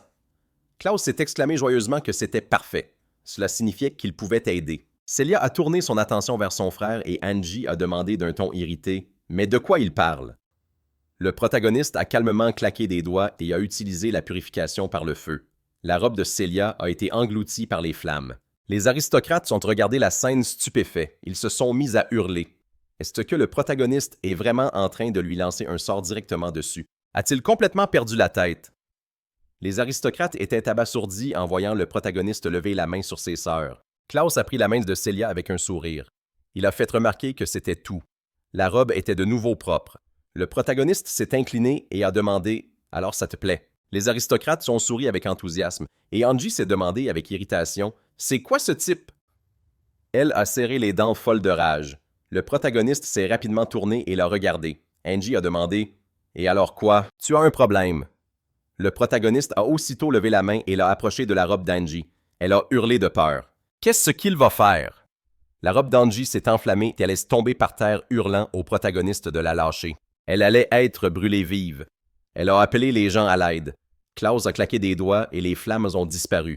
Angie a regardé avec surprise les étincelles qui restaient après le passage du feu. Klaus a souri et a dit que ce n'était que du vin qui avait été renversé, pas la robe qui avait été salie. Angie, embarrassée, s'est dit qu'il l'avait fait exprès. Comment ose-t-il l'humilier devant tout le monde et pas seulement cette fille? Tout le monde se met en travers de son chemin. C'est pour ça qu'Angie déteste les roturiers. Ils devraient tous être anéantis. Le protagoniste s'est crispé en pensant qu'elle venait de l'insulter copieusement. Angie a tourné la tête sur le côté et a pensé « Non, je ne laisserai pas passer ça. » Elle a regardé les aristocrates et leur a ordonné de s'approcher et de verser du vin ou plutôt un plat entier sur la tête de cette fille. L'une des filles a répondu que c'en était trop. Angie a hurlé d'un ton menaçant « Est-ce que vous essayez de me désobéir? » Les filles se sont figées de peur. Melissa a poussé un soupir-là et a demandé à Angie d'arrêter sa comédie. Angie a tourné la tête avec colère et lui a demandé ce qu'elle voulait. Melissa a dit qu'elle venait la prévenir qu'Angie déshonorait l'Académie avec son comportement simplement parce qu'elle n'aimait pas la robe de Celia. Angie avait commencé à l'intimider et qui plus est en présence d'élèves d'une autre école. Angie était toujours aussi furieuse. Angie a croisé les bras et a fait remarquer que Melissa n'arrêtait pas de la chercher depuis qu'elle avait perdu face à sa robe lors du bal. Melissa a eu un sourire narquois et a répondu qu'elle n'allait pas tant s'inquiéter pour un simple bal de débutante, mais qu'Angie apparemment n'avait rien d'autre dont elle pouvait être fière. C'est triste à voir. Angie a levé les mains de colère et Melissa a ri, ajoutant que la seule chose dont Angie pouvait se vanter, c'était son propre corps. Angie a hurlé furieusement à Melissa de ne pas se croire la meilleure juste parce qu'elle était première de sa classe. Melissa a porté la main à son visage d'un air moqueur et a demandé « Vous avez entendu quelque chose? C'est ça la deuxième meilleure élève. » Angie a serré le poing et a pensé qu'elle détestait déjà ces deux-là, mais que celle-ci était la plus agaçante de toutes. Elle s'est approchée de Melissa d'un air irrité et a crié qu'elles allaient voir qui des deux était la meilleure. Melissa a accepté avec détermination. Margaret s'est placée entre elles et leur a ordonné d'arrêter. C'est un endroit où les descendants de la noblesse sont censés prouver leur valeur, pas faire de l'esclandre. Les aristocrates se sont inclinés et se sont excusés pour leur comportement insolent. Margaret a expiré calmement. Il a regardé le protagoniste et a demandé au jeune homme de s'approcher. Peu de temps après, dans le bureau, Margaret, assis à sa table, a demandé à Klaus combien de capacités cachées il possédait. Le protagoniste sourit et, après un moment de réflexion, répondit qu'il n'y en avait pas beaucoup. Margaret soupira sévèrement et remarqua que c'était tout de même une bonne chose qu'ils se soient rencontrés plus tôt pour parler des recommandations. Nicholas Beck, Dwight Hall, Xavier Martin et Douglas Bowles avaient tous exprimé leur volonté de soutenir le protagoniste. Klaus était stupéfait, réalisant qu'il s'agissait du chancelier du ministre de la guerre, du ministre des Finances et du fondateur de la Guilde des dresseurs. Des gens importants. Il se dit qu'avec un tel soutien, il ne risquait absolument pas de perdre sa position. Le protagoniste leva la main et demanda la permission de poser une question. S'il acceptait leur recommandation, est-ce que la position de sa sœur Celia à l'Académie s'améliorerait aussi? Margaret baissa la tête pensif. Il le confirma et expliqua que dans leur société, le statut d'un noble dépendait directement de l'influence de ses proches. Plus Klaus s'élèverait, meilleure serait sa position. Le protagoniste accepta cette offre immédiatement et avec confiance. Il se dit que s'il passait sous leur protection, il pourrait protéger Celia si jamais elle avait des ennuis. Margaret sourit et remarqua, c'était donc ça. Le motif décisif n'était pas l'intérêt personnel mais la famille. Il semblait comprendre quel genre de personnes était Klaus. Quelque temps plus tard, Celia est allongée sur son lit et regarde Fanny. Elle caresse l'animal et le trouve mignon. Le protagoniste les observe avec plaisir. Il se dit qu'une semaine s'était écoulée depuis qu'il avait pris en charge l'escorte de l'escouade. Comme Margaret l'avait promis, le protagoniste fut choisi pour passer l'examen d'État pour le titre d'aventurier. Maintenant, il ne restait plus qu'à attendre le début de l'examen. Celia leva la main et avoua que franchement, elle ne s'attendait pas à voir son frère ici. Klaus sourit et expliqua que c'était une demande d'un aventurier expérimenté. Depuis, sa sœur n'avait plus eu de problème, n'est-ce pas? Celia répondit que non et que quelqu'un de haut placé avait réprimandé tout le monde. Le protagoniste se dit qu'il était content de l'apprendre. Soudain, on frappa à la porte et le protagoniste regarda sa sœur. Il ouvrit la porte et remercia le coursier. Celia demanda surprise « C'est une lettre de qui ?» Elle regarda son frère d'un air irrité. Klaus, serrant nerveusement la lettre, répondit que ce n'était rien de spécial. Celia demanda si ce sceau était celui de la maison de leurs parents. Son frère répondit que ça venait de l'Organisation nationale des aventuriers. Célia, folle de joie, poussa un cri. Le protagoniste constata que l'examen principal avait enfin commencé. Quelque temps plus tard, le jour de l'examen, dans le royaume de Staceia, à l'Académie royale, Klaus marchait dans une allée entre les bâtiments. Demanda-t-il avec admiration. Tout ça, c'est le domaine de l'Académie. Voilà pourquoi c'est la plus grande académie de la capitale. Chevaliers mages, forgerons, alchimistes. La meilleure académie du pays s'efforce de développer tous les talents dont la nation pourrait avoir besoin. Il n'y a que 900 étudiants à l'académie, mais les chances d'y être accepté ne sont que d'1 sur 50. Le protagoniste se dit qu'il était probablement à sa place ici. Il remarqua des gens qui attendaient près du bâtiment. Les gens expliquaient que la cour avait été désignée comme lieu de rendez-vous. S'agissait-il vraiment d'aventuriers? Klaus sourit et se sentit un peu intimidé. Il regarda Angie avec stupéfaction. Le protagoniste se souvint d'elle et cria « Pongji !» Elle hurla avec colère qu'elle s'appelait Angie. Elle laissa échapper un soupir las et demanda ce qu'un garde faisait ici. Klaus se désigna du doigt et répondit qu'il était un candidat aventurier. Angie demanda « Tu vas vraiment passer l'examen ?» Elle lança un regard menaçant au protagoniste. L'organisateur leva la main et cria que les participants à l'examen d'État devaient s'approcher. Les participants s'arrêtèrent devant lui. Il annonça qu'il commençait l'examen d'État. Les participants devaient remplir une mission d'escorte. Ils allaient tous devoir escorter des étudiants de l'Académie jusqu'à cet endroit. Klaus fut surpris. Il se rappela que d'après Célia, chaque année à l'Académie, les meilleurs étudiants avaient le droit de participer à l'examen sur le terrain. Les résultats de cet examen pouvaient changer leur avenir. Pour les étudiants de l'Académie comme pour les aspirants aventuriers, cette épreuve est tout aussi importante. Quelque temps plus tard, les professeurs sortirent du bâtiment de l'Académie. L'un d'eux sourit et remarqua « Ça y est, ça commence. » C'est pas pour de là. En tant que professeur, il était curieux de voir comment Melissa et Angie allaient s'en sortir, les numéros 1 et 2 de leur classe. Un ami demanda « Et du côté des aventuriers, c'est le protagoniste qui m'intéresse. » Le professeur regarda le MC d'un air interrogateur. Son camarade désigna le garçon. Il demanda à son ami « Tu as entendu ce qui s'est passé lors de ses débuts? » Le professeur répondit que non, et son ami lui dit qu'alors les résultats de l'examen pourraient bien le surprendre. L'organisateur annonça que les participants à l'examen seraient divisés en binômes. 3 étudiants de l'Académie les accompagneraient. Ils devaient se trouver un partenaire. Le protagoniste passa devant une calèche à la recherche de quelqu'un. Soudain, on l'interpella et il se figea de peur. L'aventurier cria « Tu ne devrais pas commencer par te présenter. » Melissa demanda d'un ton hautain « Pourquoi est-ce qu'il s'adresserait à de simples aventuriers? » L'aventurier s'écria et Melissa demanda sévèrement « Qu'est-ce qu'il a dit? » Elle est montée dans la calèche en demandant de ne pas mal la comprendre. Il ne l'autorise à les accompagner que parce que c'est une condition de l'examen. Tout ce que l'aventurier doit faire, c'est de ne pas se mettre en travers de leur chemin. L'aventurier s'est vraiment mis en colère et l'a traité d'idiote. Le protagoniste a esquissé un sourire crispé et a remarqué qu'ils avaient déjà commencé à se battre.